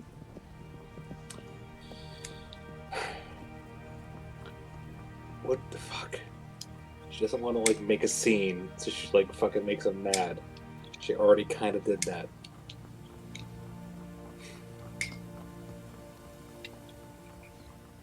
Alright, she's just gonna look at him, say, alright, and it's gonna hang it with Asmund. It's gonna go upstairs and hang it in Asmund's lab. So Okay. she's fucking right there when that guy comes down. Sure. You go up and you knock on Asmund's door and no, walk no, in. no, She's walk like, "Hey, you still here?" Hey, waiting for your boss. Okay. Yeah, you want to do something in the meantime, or I'm a little busy here? No, it's fine. It's fine. And she's gonna go in the corner and sit down. And you can grab a chair, like drag it across the floor and sit down. Just sit. Yeah, you watch as Levin's like, and Asmund's like, what are you doing there, bud? Waiting for your boss. Are you sure you don't want to do something else in the meantime? Nope. Don't mind Okay. me. Won't even notice him yet. Okay. Cool. You're gonna need these. And she walks over to the counter on the side and pulls off a pair of welding goggles and just chucks them over to you. I'll put him on. For protection, you know. And you watch her sort of stands back, and the big shard of flat rock that that you gave her is now like sort of in smaller pieces. Almost seems she's cutting it down to size. And you watch as she says, "Right, take a step back." Yeah. And you watch as the large fireball just onto the flight rock as she begins continuing her experiments. So that's what you do for the remainder of the time. She does a couple different things with the shard in the meantime. She runs a couple tests, and she has a significant portion left over, but after a while she has now gotten little tiny shards, maybe about this big, just a couple centimeters wide, that she begins sorting out, and you watch as she pulls some fabric out and begins laying it on and starts doing some magic-y stuff on there. Great, so that's what you're doing for the time being. Alekian, you spend the next hour or so training with Keeper Pasho, who runs you through basic medicine, how healing potions work, a couple of different herbs that have medicinal properties, all that standard, crap. Okay. And then maybe like an hour and a half in, Master Geth comes through. He waves to you, acknowledges you, and then talks to Keeper Pasha for a bit before disappearing into one of the classrooms. I'll follow him into the classroom, I guess. Sure, you follow him in, and people start to trickle in after that. he acknowledges you and says, "Right, so you're here to study for some Inquisition training, are you?" That's what I was. That's what I was told was happening here. So I suppose so. Great. Well, you can do. Go ahead and take a seat, and I'll begin the class. Sounds good to me. You take a seat, probably at the back, knowing you. Yeah. And a group of maybe like 3 or 4 other people come in, and he begins talking about what Inquisition is, what Inquirators do. You know, the rundown is basically that Inquirators are agents of the Order who are tasked with specific missions. They do all sorts of shit. They do monster hunting. They do political things. They do some training sometimes. All sorts. And he talks about what Inquisition is, which is just the ability to insert yourself into a situation or a group of people. And sort of how to do the basics of that. After he's done, the class begins to file out, and you are left at the end. He's like, "So, how did you enjoy it?" Sounds an awful lot like something I already do. You have to learn how to do things the convex way. It's not just we don't just let anyone in to do whatever they want to. So, follow-up question with that is,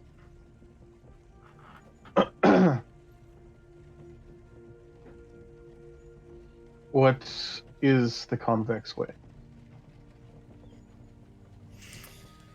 It's sort of like a frown appears on his face. He's like, "Well, we are a legal organization. We have to abide by all of the laws of our various countries. But, you just do as you're told."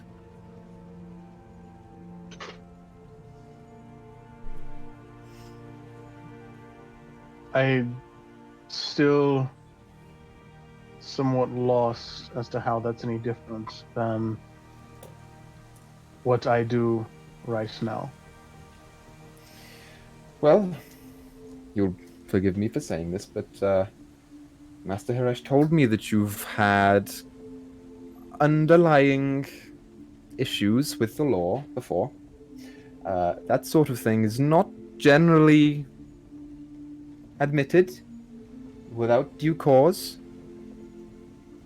We operate under a mostly legal bias unless instructed otherwise. We're not secret agents. We're not criminals.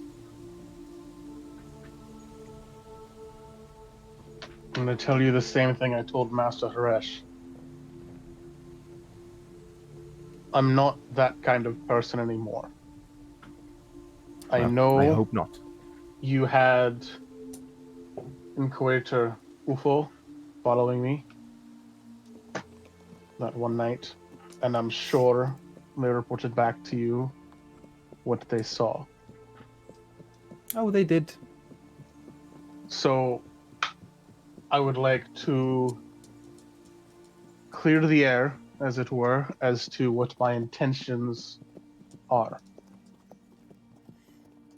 I am in no way intending to do any illegal activity, merely make contact with somebody should that event present itself,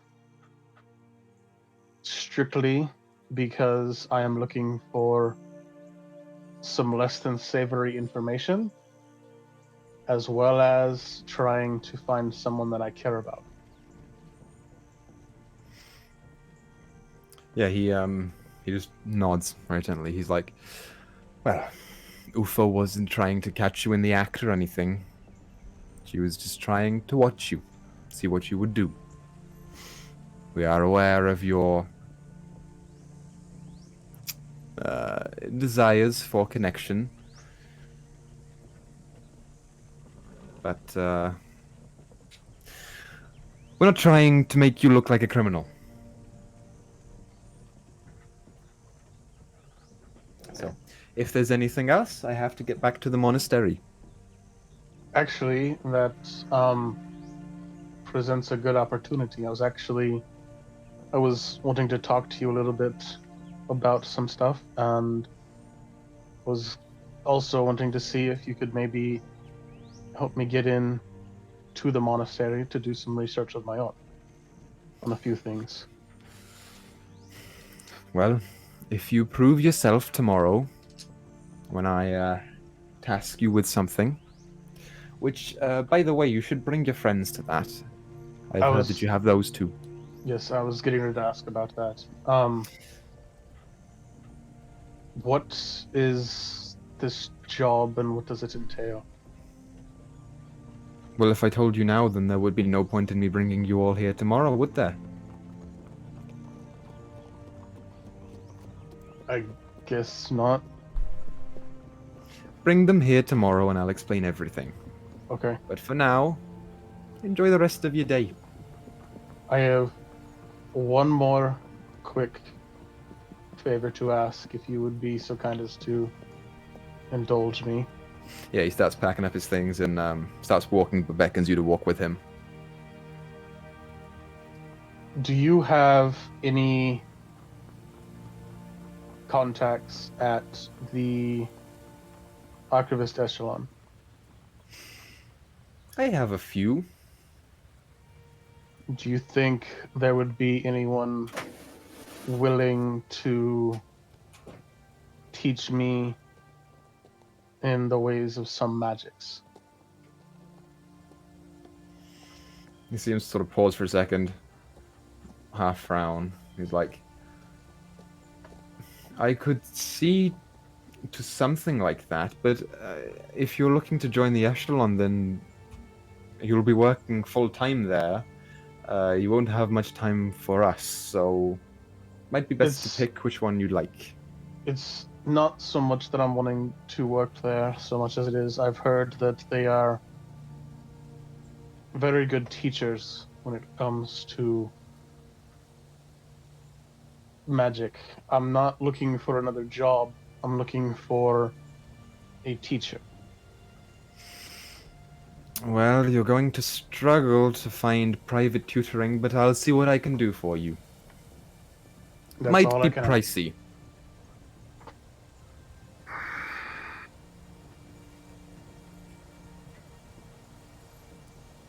Is there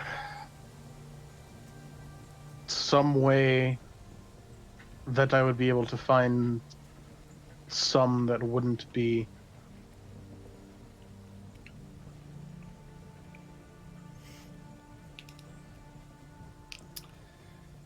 Well, I mean, you could always make friends with a wizard, I suppose.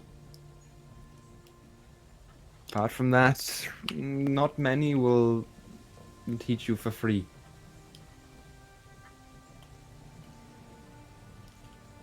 But I'll see what I can do. I'll take a look. As you sort of reach the front desk, he says, "Right, I'll see you here tomorrow.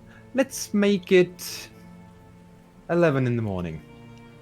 Bring your All right. friends." I will do that.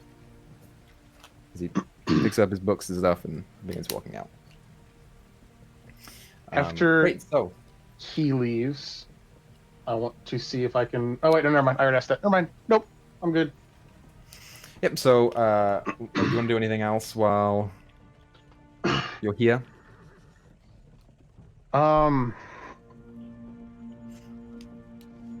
No, I guess not. Other than, I guess I'll ask.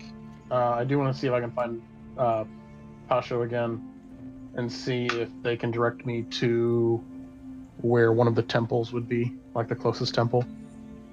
Okay, sure, yeah. That's not too hard for them to do.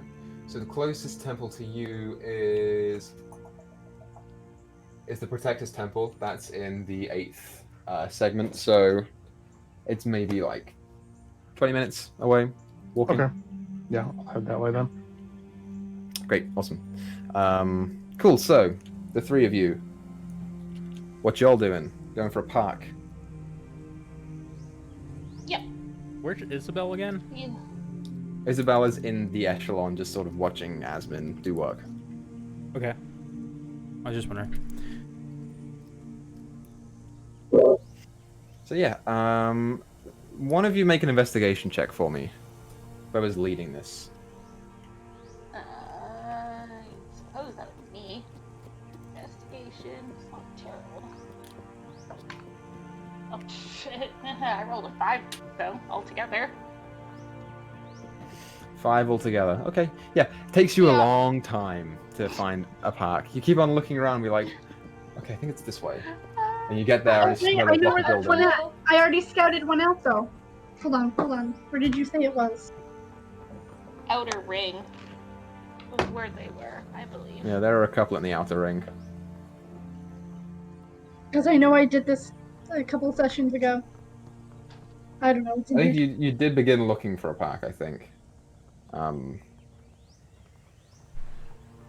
mean, regardless, with the 5, you look around for a while, and eventually, after hitting a number of buildings, you're feeling a little bit low about your ability to investigate this city free. And like, as you begin walking, you're like, okay, we're just gonna go back. And you begin walking, and you're actually in the outer ring just by chance, and you see a park over there. Like, oh, I did this. And you point it out to the others. There we go. God damn it. Good job navigating the city. I was lost a ways back. Oh, right. You both haven't been in a large city, so that either. Yeah. Totally how I meant to do this. Let's go. Yeah, as you walk up to it, it's pretty much just a big open grass field. A couple of trees here and there that just hang. Is because it's sort of early afternoon. You're looking about 2 or 3 in the afternoon now. Kids are playing. There's a couple. There's like a lizard folk kid who's playing with a dragonborn and a goblin who are just like all sort of chasing each other. A couple of families around. It's nice enough. There's open space for you guys to sit down if you choose to. Don't have my poncho this time, brat. No, you don't.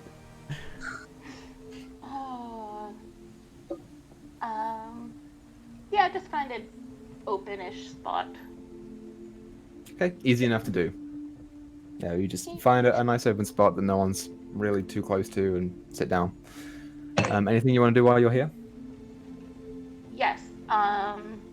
Bree is going to lay her cloak down, and she's going to assemble her flute, which is normally tucked away. And then pull out the lute first and just start playing an old folk song she remembers her father used to do. About a tale of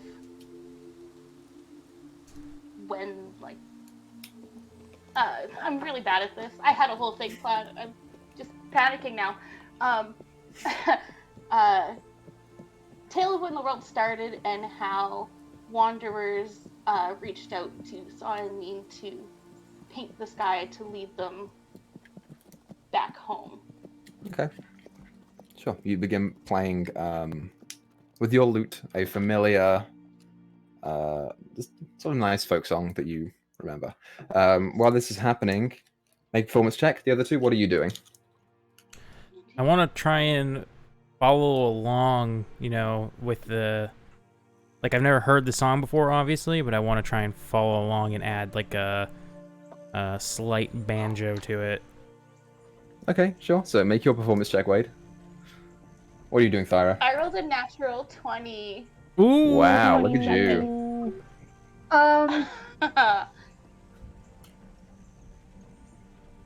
really want to play 17. my bagpipe, but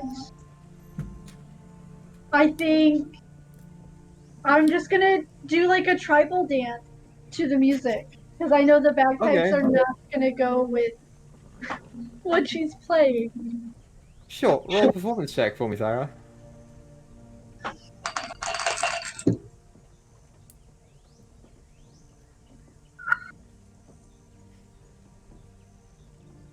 8. 8. Great. Perfect. So yeah, as you guys sit down and begin to play your songs, you attract a small crowd here. A number of families that are just sitting around, so come up. A couple of wanderers that are just walking through the city come up, and I'll say you altogether gain 2 gold and 3 silver and 2 copper from people just tossing money into you guys as you play. You watch as you finish up. There's like this the lizard folk kid who's running around earlier. He's like, "Wow, you guys are so cool. The lady's really weird though." And sort of beckons over to Thyra, who's just sort of like doing her weird tribal dance, but not well. Oh man. Okay. Part 2 of that.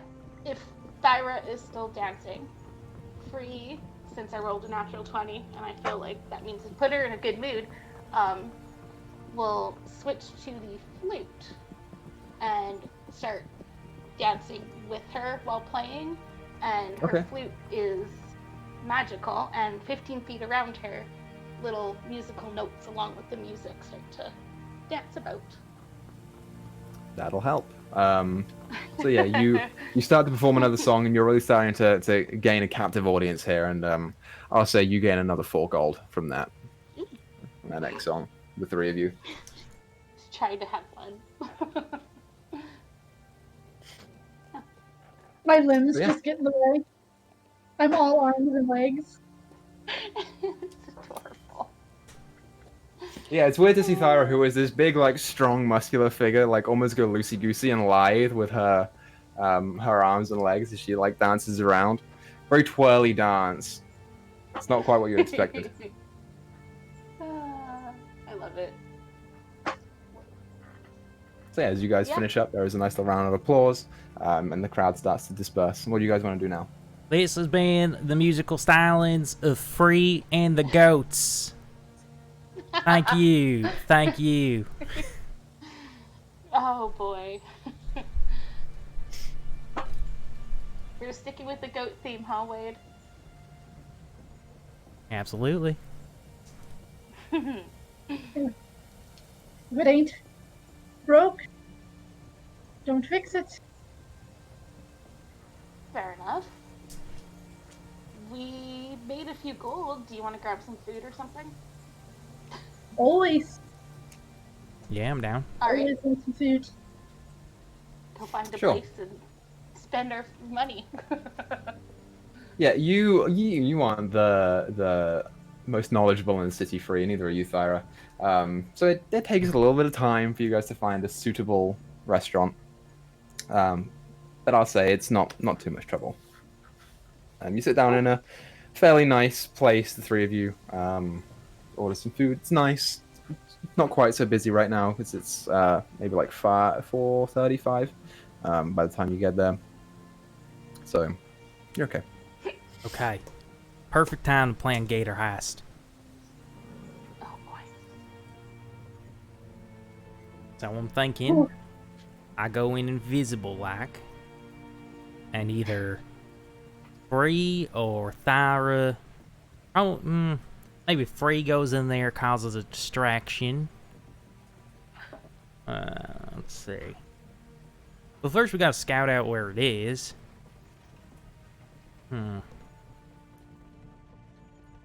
Maybe Thyra, you're really good with people. Maybe you could convince Asmin to tell you where it is. I mean, it never hurts to ask. Then when we know... Shoot, I wish we had that ring because you could throw me the little message thing. Ah. Oh well. Ooh, I could sit in the room with you while I'm invisible so that I hear the whole thing about where it is. That is an option as well. I'd have to open the door. We could do like when we went to see the owl bear. Just like the owl bear, yeah.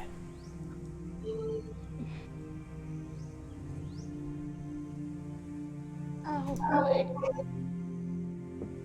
You don't like the idea, Free?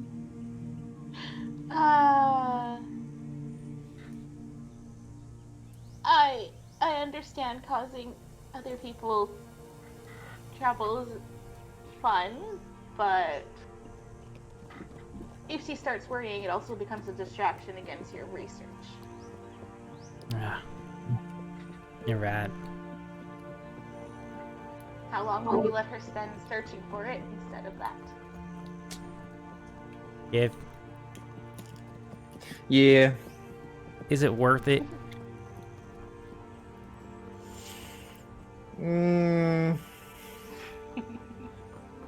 I don't know. I really like pranking Asmin, though.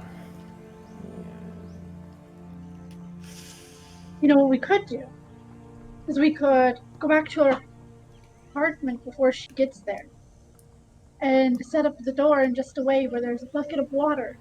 So when she goes to bed and she opens the door, fall on her, she'll be wet. Basic. I really like that one. I don't see how it'll get my poncho back, but okay. Sure. I mean, Free's right. Free, always right on this stuff. I don't want to distract her from her work.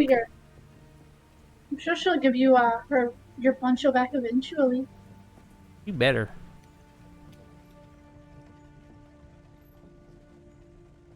Okay, I mean, I guess as long as I know it's in good hands.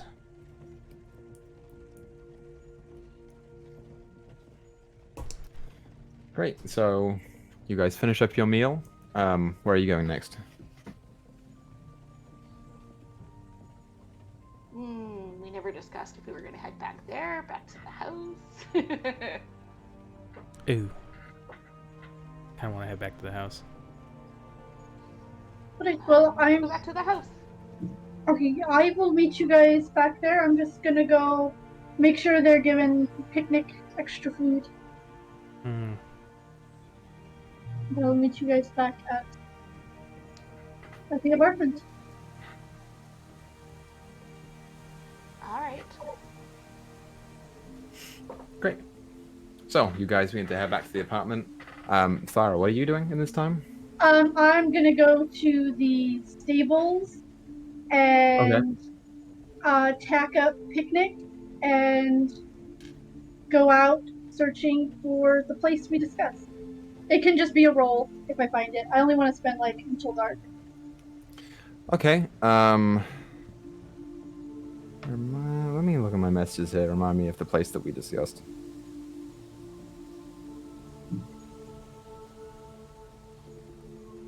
Oh, yes. Okay. Easy enough to do. Yeah.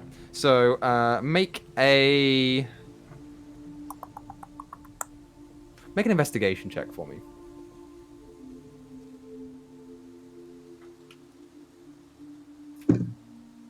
Oh, that's not bad. That's 14. Yeah, it takes you a while. It takes you an hour or two to find a place that you deem to be, comfortable. But the city of Casco comes from a large river, or the city of Recrovy comes from a large river that they molded into the various waterways that appear here. If you go out the north gate and sort of take a left and investigate a little bit, and you find an area that's sort of close to jungle, where one of the streams sort of just interlaps and comes right next to it. It's just like a nice open area with trees to your back, gently running water, a nice, nice and remote and quiet. It's good enough. All right, I'm gonna head back and just make druidic messages on my way back, so I know how to get there next time. Sure thing. You head back and drop off picnic and go back to the stables. And give Or picnic back to the extra food. apartment. Fair enough. It's a very happy horse. Great. So, jumping back to Isabel. You watch Asmin work for a while, and you get the sense that she's starting to freak out a little bit. She's being quite frantic, and you see her starting to sweat, and Loven is like trying to comfort her, and just but she's like, I don't need that right now. I'm stressed out. You get the sense that because her meeting with Yasik was pushed up to today instead of when it should have been, she's feeling underprepared and nervous. But she presses on and continues her work, and you can see now she starts weaving aspects of this flight rock into one of the pieces of fabric that she has been working on. Eventually, you see the door just gently tap a little bit as there is a... That's it. I'm gonna sit. Isabel's just gonna sit. It's gonna cross her legs and just be quiet in the corner. Yeah. Okay. Great. You watch as she sort of wipes the sweat off of her brow, and pulls up the goggles, and whew. Okay. Come in. And as the door opens, you see a few figures walk in. At the front, there is the sight of an elderly elven man, with sort of long, stringy white hair, sort of going bald on top, a gentle pair of tiny glasses sitting on the crooked and bridged nose, in This is very nice. Elf Dumbledore. What do you mean? Is it Dumbledore? Is it Elf Dumbledore? He's not Elf Dumbledore. He's a little bit skinnier and there's no beard. Okay. But he is in fact wearing nice long blue robes. Walking in with an air of, regality to him. Behind that, you see a human woman, sort of short brown hair, who is in also formal attire, although it's not quite robe-like. It's a little bit more scrappy, almost like a suit that she's wearing instead. Bright blue eyes, but sort of an intense gaze behind them. And lastly, you see a half-orc man, sort of rocking a man bun on top, also in robes, who just walks in, sort of grayish skin and gentle tusks protruding from the bottom lip. As the first one walks in, he says, "Right, Miss Yavadi. Shall we begin?" And she's like, "Yeah, okay, yeah, sure." And as she's about to get ready, you see him turn to see you and notices you there. He's like, "Right, and you must be Miss Green." That I am. It's nice to meet you. You must be whoever's in charge here. Literally, no one has told me your name. Since I started asking about you, it's been very weird, so I apologize. You've heard his name a bunch of times, for the record. I have that's not totally fine. remembered a single time. His name is Yasik. Yasik. Alright. Well, I'm going to say that she doesn't remember that until someone tells her in game. Fair enough. You watch as he gently smiles and says, "Right, yes. Well, my name is Yasik, and I have heard a great many things about you. If you would please wait outside for the moment, and I will arrange an appointment with you afterwards."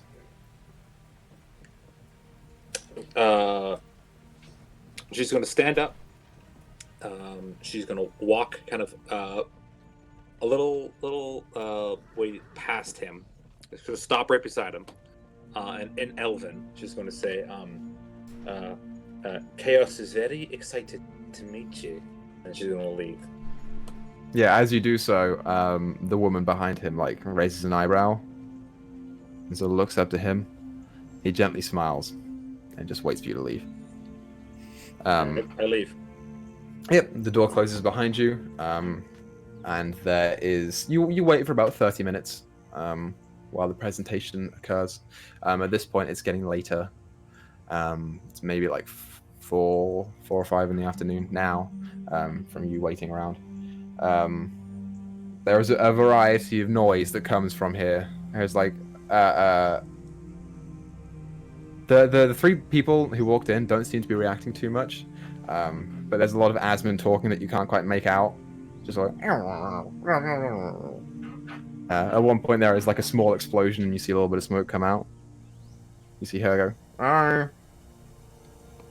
And eventually the door opens back up. The three figures walk outwards, and as you look in, you see Asmin beaming. A very big smile on her face. I'm just gonna shoot her a thumbs up, and then I'm gonna stand sort of very sort of in very properly, or as Isabel would say, pompously, but try to like have an air of like she's a kind of a professional. Right. Okay. Yeah. I'm not going to make you roll a deception check. I'll say you do an okay job for what you are working with. Yeah. So yeah, as the three of them leave, you watch the Alvin figure say, "I'll catch up with you later. Please allow me to talk to this individual." They both nod and start walking off back up into the top layers of the tower. He beckons you off to the side and says, "Right, Miss Green, was it? Right? I hear you've been persistent in trying to contact me.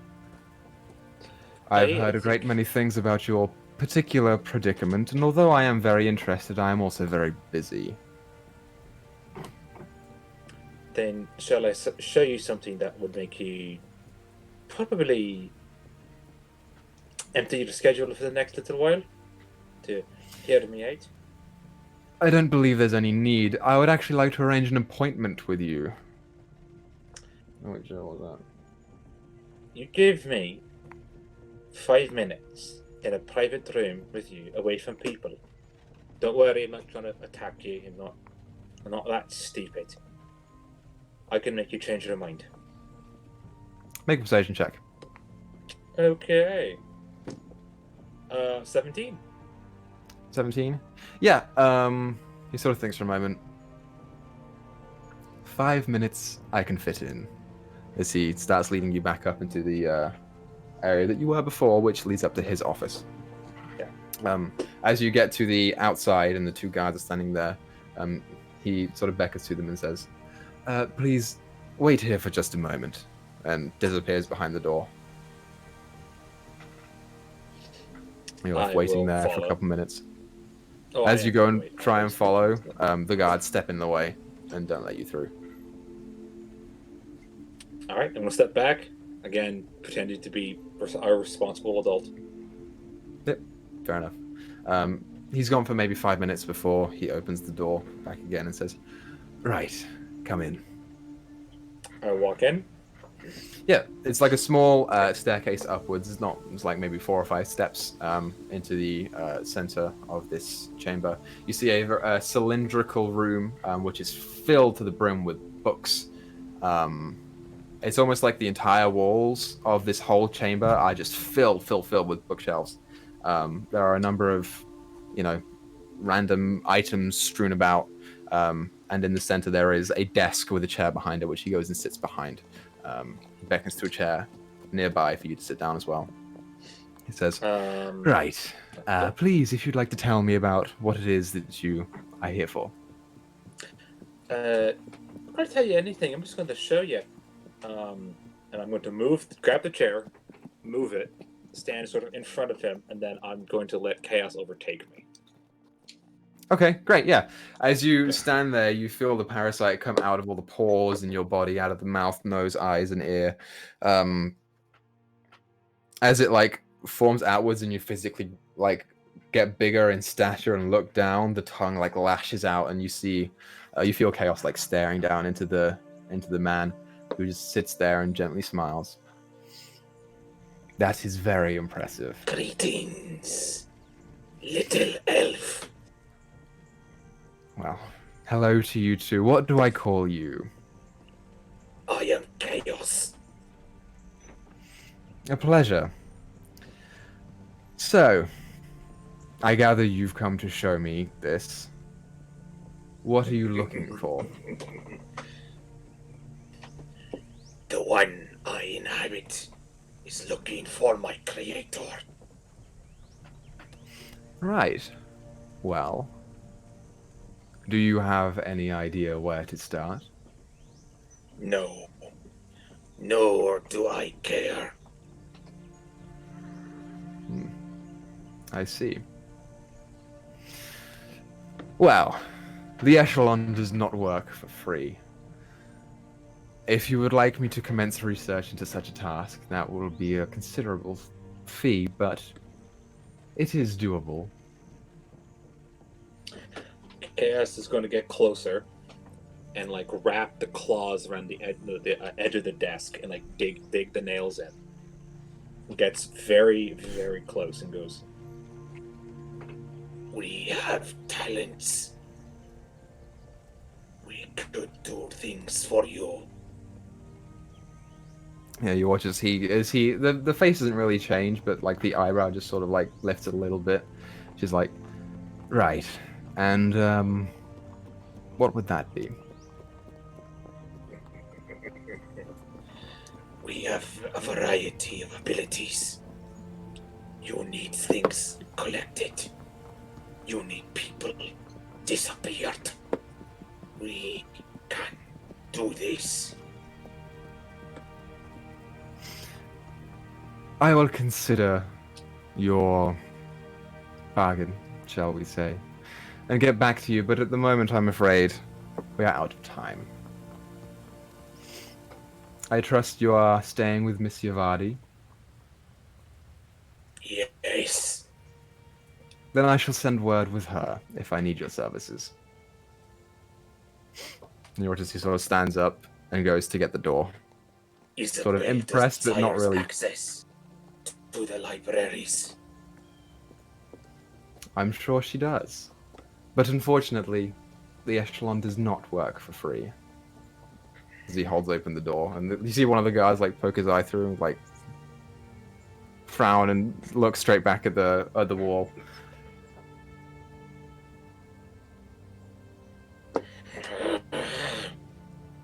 Chaos is going to flip the desk. Okay.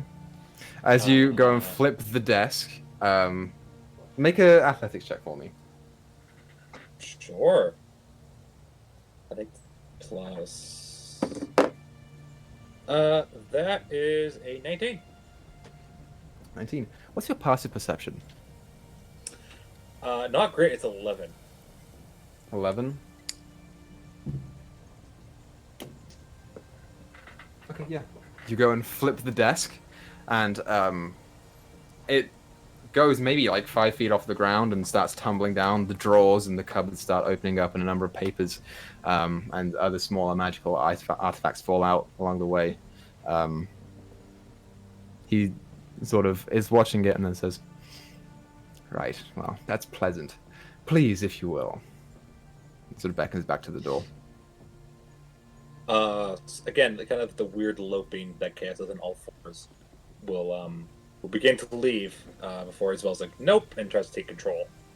Okay, so go ahead and make a charisma check for me. A saving throw, isn't it? Whichever one it is, I do one, you do the other. I do a saving throw, you do a check. Okay. Which is 21. Yes, it is. You got a 21 Mm-hmm. on my check. Yeah. Well, I rolled pretty well, but not well enough. Yeah, as the form begins to shift back inside of you a little bit. And you are left now. Isabel again. Isabel will look at the desk and go, "Not sorry about that. Also, Chaos thinks you're a dick," and she's going to leave. Yeah, you feel the door close behind you as you go to leave. Yeah. So, where would you Did like the to go guards next? see me as in full Chaos mode? Yes, they did. All right, I was going to stop and look at both of them and go, "Gentlemen," and walk away. Yeah, as you say, This is our gentlemen, you feel one of them kind of go, "Yep," and just sort of. He's like very visibly quite tense and clenched, trying not to Yeah. make eye contact with you. Realize what I could do and be like, "Oh fuck." Yep. So yeah, as you go and leave the office, where would you like to go next? Fuck, where would I go next? I guess I'll just troll around markets looking for, I don't know, like trinkets, like nothing expensive, just like, oh, that's a pretty ring, it's a copper, I'll buy it kind of thing. Okay, sure. I'll say you can find a nice silver necklace that is in the shape of a butterfly on the bottom. That'll run you 2 silver. I'll buy it. Why not? Sure. That'll do for your night's activities, and then you're going where?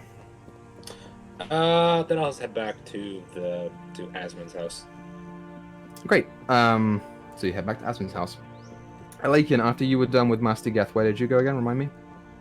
The closest temple to the reserve, which I think he said was the Protector. Right, the Protector's Temple. Yes. You make your way over there. It is a big stone building that has a variety of like colorful displays of art all around it. And as you walk inside, the walls themselves, although they try to keep them relatively clean, are also displayed with pieces of art, small like creations, jewelry, flowers, a lot of creative things. It's like a bunch of pews and then a main altar at the back, which depicts an elven man sort of sitting there with a kind gaze looking over. What do you want to do here? I want to see if I can find a priest or cleric or whatever, or somebody that looks like they're in charge of the temple itself. Okay, sure. You wait around a little bit until someone comes through. You do see like a dwarven female with sort of stark blonde hair in 2 braids that sort of meet to become one down at the back, in nice, elegant robes that you consider might be someone in higher power. Do they look like they're busy doing something, or are they just kind of walking around? At the moment, they're just sort of walking around, looking over everyone, seeing if anyone needs anything. I will approach said person. Okay, sure. You do so. They look your way with a gentle smile. I've got a question that you might be able to help me with. Right, okay. It's not the Protector I'm trying to contact per se. It's actually the Raven Queen, and I didn't know if you had any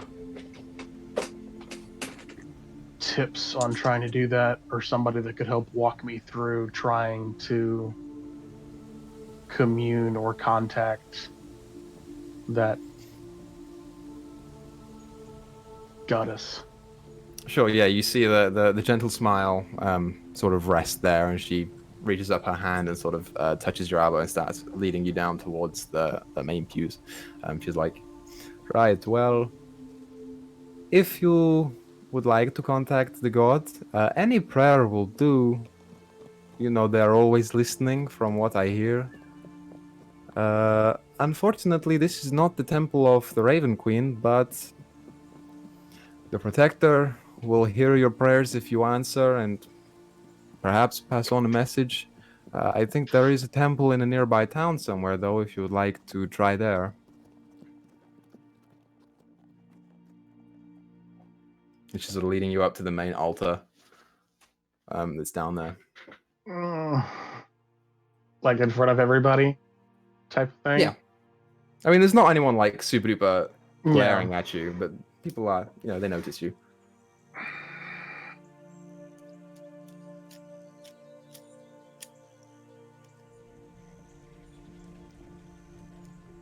I'll just follow along. Yep, she leads you up there and then beckons for you to kneel down on one of the cushions that are down there. As she does the same, she's like, right, well, it's very simple. All you have to do is clasp your hands together and try and reach out with your prayer. They will listen. So, I'm not going to kneel.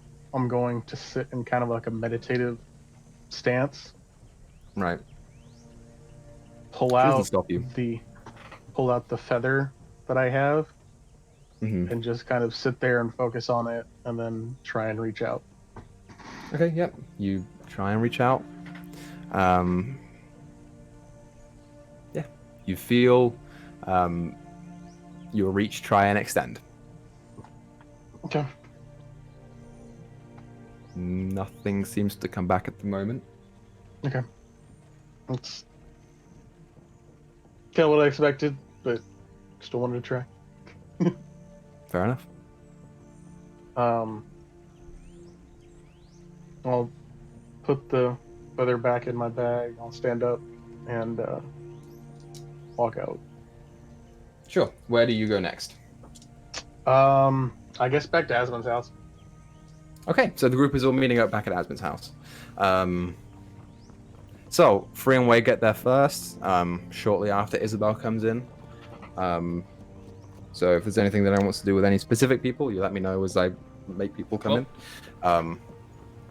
When Free and I first got there, I'm immediately tearing the place apart looking for the poncho. Make an investigation check for me, Wade. Let's see. 11. You tear some of the place apart, and in doing so, you do not seem to find your alligator poncho. Okay.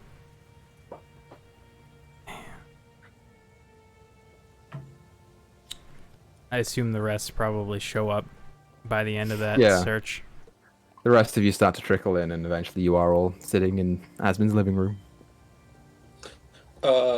When I walk in and see Free, I'm gonna pull out that necklace and say, like, I saw this and it made me think of you for some reason. Oh, And I'll give her the necklace. well, thank you. Welcome. He's not really a fan of jewelry.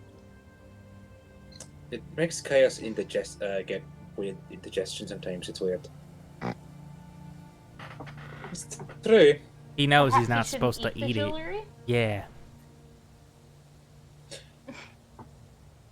He doesn't really care. He just eats bodies, Yeah. clothing, so on. We noticed. Eat a shovel once. Anyways. Yeah, she's gonna sit down and just be like, I don't know if I made the right choice doing that today.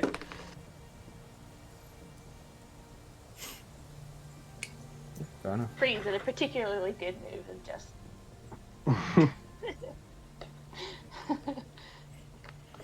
So yeah, Joey everyone walked eventually and walks tried in. to rip apart the house. Whenever Thyra walks in, I'm gonna kind of stand up and try and meet her at the door. Sure, easy enough to do. Okay. You got a second to talk?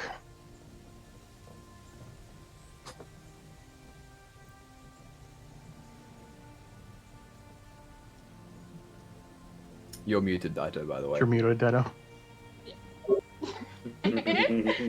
Sure.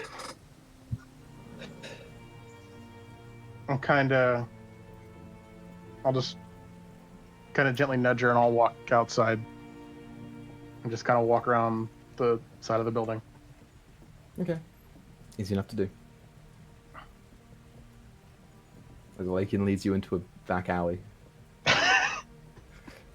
Very Just the shiftily. day after pissing me off. Yep, I know.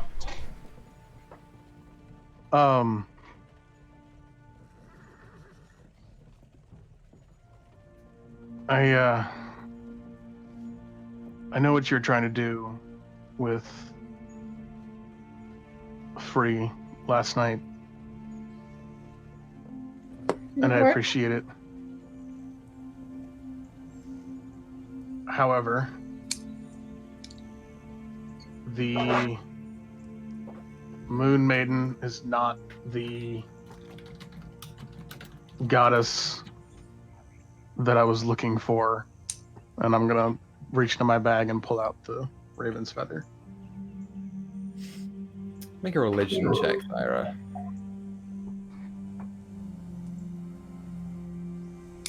$14.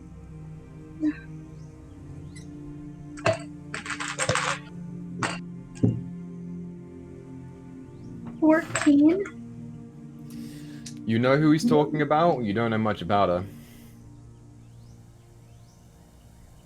I mean, I can't help you. I don't know much about gods and goddesses. I've heard of her. That's fine.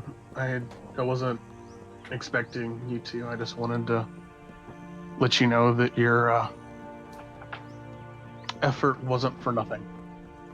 And thank you. Well, I'm glad I could help.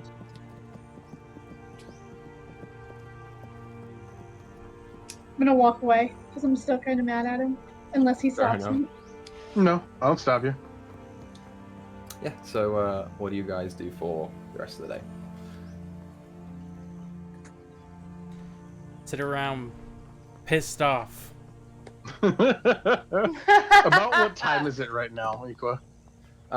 It's about, at this point, it's about 6:30. Okay. I want to bed down early enough to wake up before sunrise. Okay. Fair enough. Whenever everybody gets settled, but before Asmund gets back, I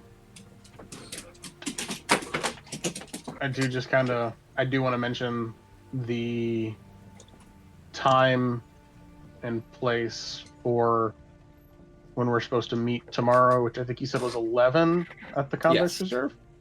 Yeah. Okay. Yeah, I'll just mention that to everybody.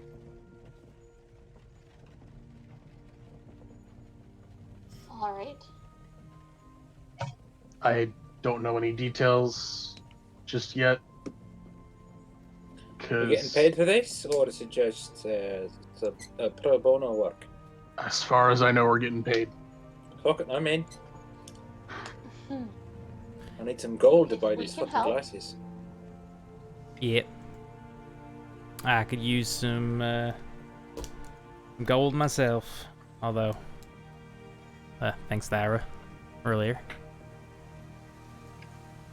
Gold really doesn't have much of a meaning to me. How much money do you actually have right now? Who? Me? Yes. 1 platinum piece. Out of character, remind me what you spent all your money on? Paying back a lady that you stole from, and then paying 6 gold for somebody to keep an eye out for my poncho. Oh, Wade. Oh, we love you, Wade. But that's okay. I'll pass Wade 10 gold. No, I don't want no more handouts. Okay. It's all right. Sure? I wanna earn my way. Let's do this. Let's do this job of yours. I'll give you 5 gold to punch a lake in the...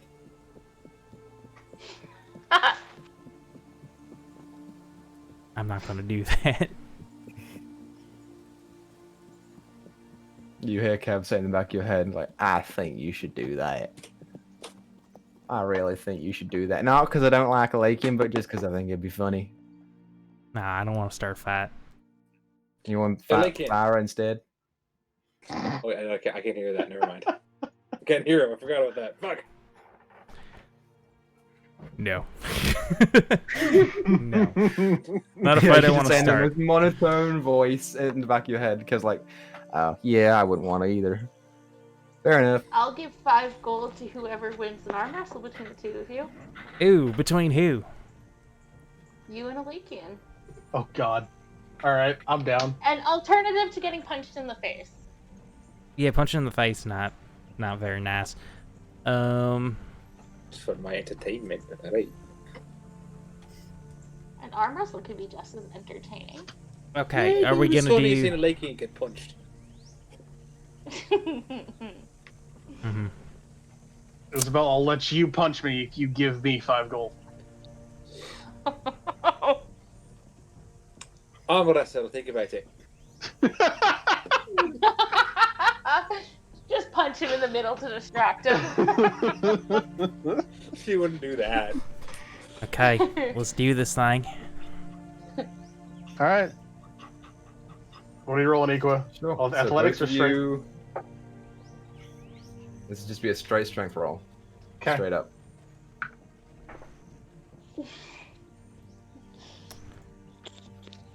I bet you win. Strength? Yep. Strength. Okay. On a count of 3? Sure. 3, 2, 1, 15. 3. Oh. Oh, Yeah, so as you both lie down on the floor and put your arms out, Ellie, can you put your arm out first? You're like, yeah, okay. I think I can win this. And Wade lies down and you watch as he puts his arm forward and suddenly all the muscles bulge. And they're a lot bigger than you thought they would The be. years of As he wrestling grabs your gators. hand in his hand, he's like, okay. And you go and try and push, and you're like, and Wade, your hand sort of goes back a little bit without you really trying to push very much. You're like, very That'd easy be win. no one punching you. It's not as fun after you lost.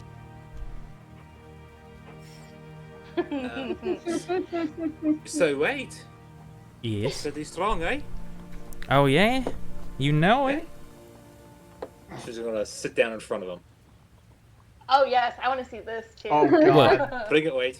Come on, you really want to do this? As he's talking, I'm gonna use my body as yours to strengthen my Oh, no. my arms. So I I'll have advantage on have- strength checks. I'll have you know that I am the grand champion arm wrestler back in Keijo 3 times running.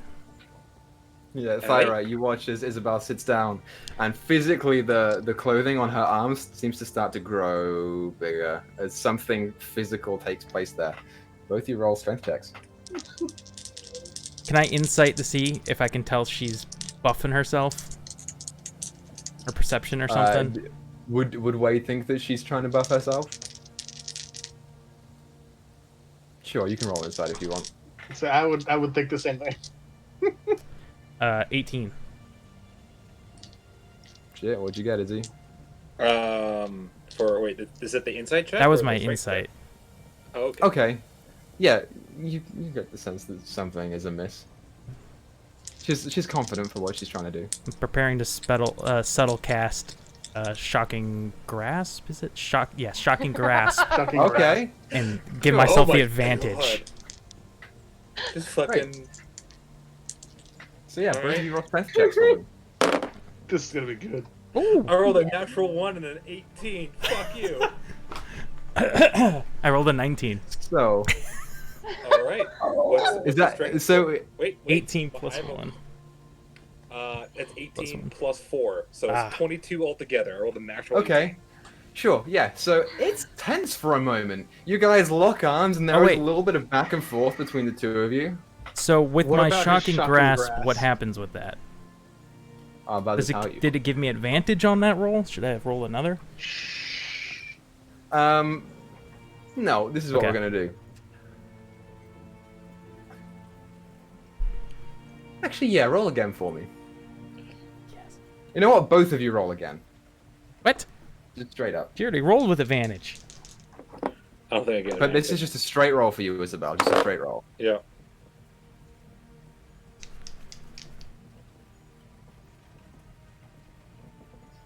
$17.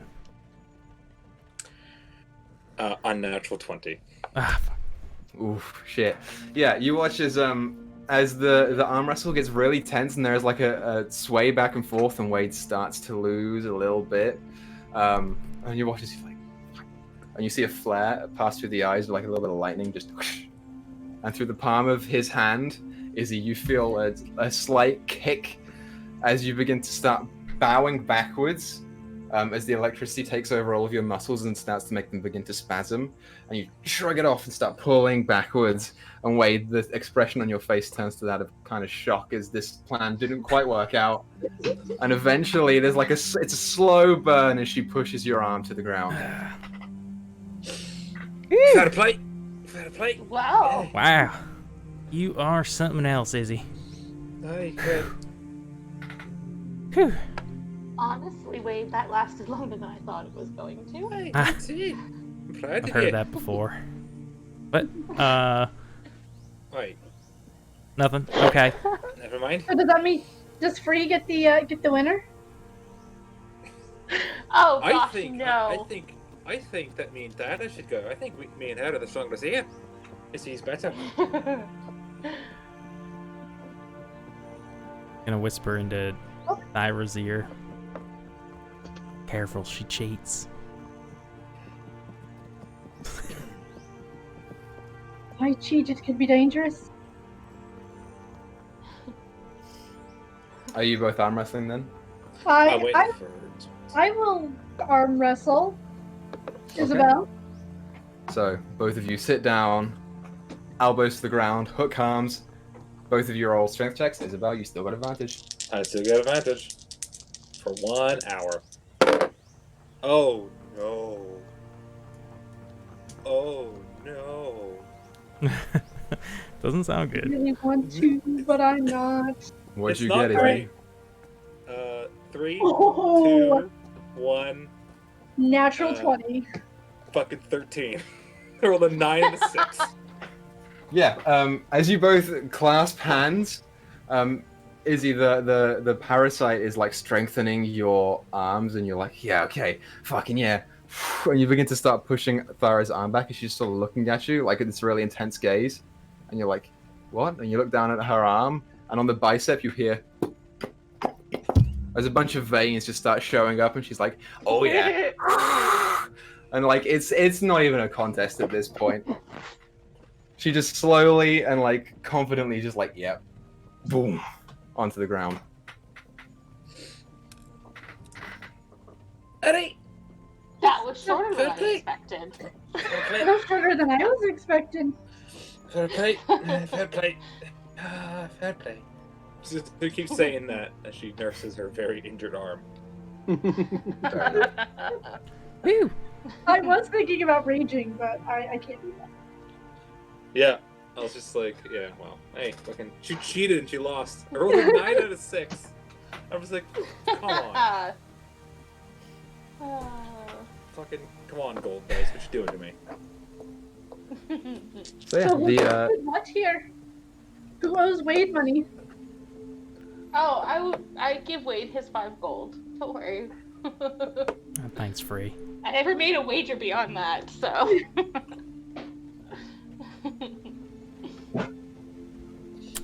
Now, who's stronger, Thyra or Free?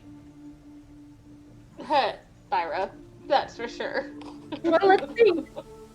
Hey, Oh, do it! As it's all And I arm. can just square up waiting for Free. oh, fine. Yay! I will try this. Disconnect her elbow, please. Ooh. okay, go She's for got it. She has a. -1 Don't you have a right? -1 to strength? I sure do. Oh, it's fun. So both of you, go ahead, roll.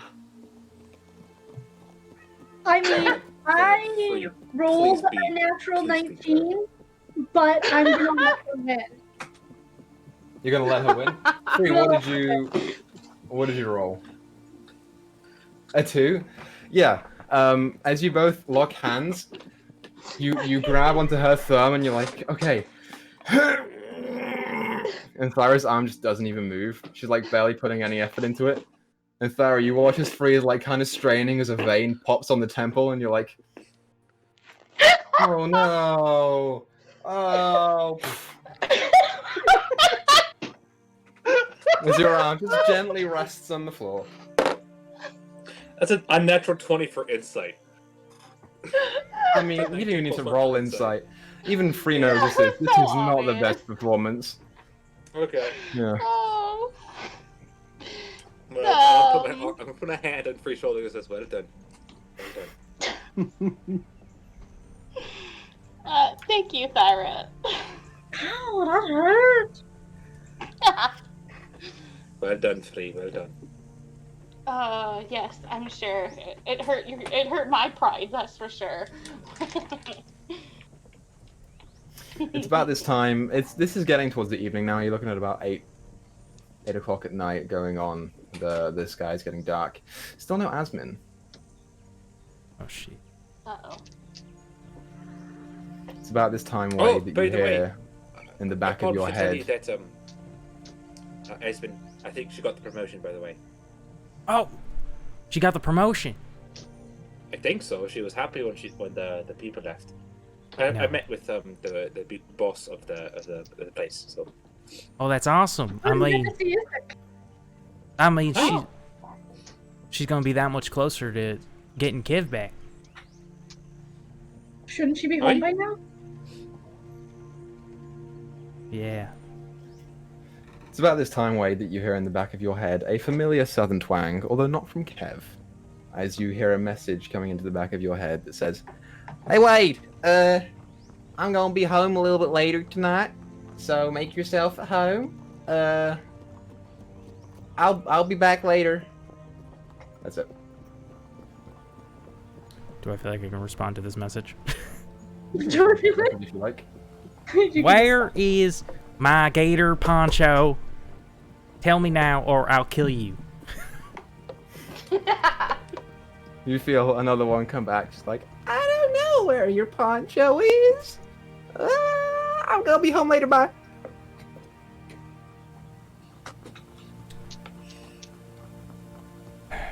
Asmin says that she'll be... You know, that's kind of like a breach of privacy. She just went in my mind and told me that, I forgot what I was going to say. She went in my mind and she told me that she's going to be a little late tonight. Doesn't Kev do that She's to out you? celebrating. Alright, she's probably out drinking. It's a lot of... Or she's got a boy. What a girl. Or that? Or a lizard folk. I'm pretty sure that I have sexes and genders as well. So, or do they? I don't actually know. I don't know. But she might be out with a partner, or Visibly So, uncomfortable with for- the conversation. Okay, keep going, sorry. For the sake of brevity here, is everyone staying here in Asmin's house, or is anyone going elsewhere for the night? I'm gonna say that I'm going back to the reserve, but I want to go to the echelon on the way back. Okay. Sure. Okay. So you go to the echelon. What are you doing over there? I'll run through this super quick because I know we're out of time. Yeah, is the same receptionist there that was there earlier? Or greeter, No, this whatever? time it is a tiefling woman with sort of purple skin. I'm just gonna ask her if Asmin's around. Yeah, she says, "Oh yeah, no, she's around. She asked not to be disturbed though, so I don't think I can let you through." Insight check. Make an insight check. Because I have questions. Damn it.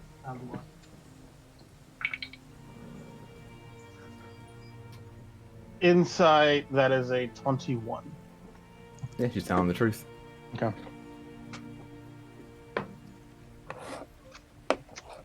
Okay. I'll turn around and leave and go back to the reserve. Okay, sure. So we shall say, for the purposes of this, we'll jump to the next morning. So all of you find respite in your various abodes for the night.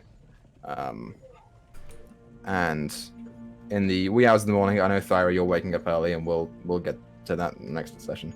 But for the purpose of this, Wade, you wake up at normal time, and sitting next to you as you roll over, you see a very large pouch of money, and next to it is your alligator poncho, which now, instead of being the exact same way that you remember it, now seems to glisten with a faint pinkish glow.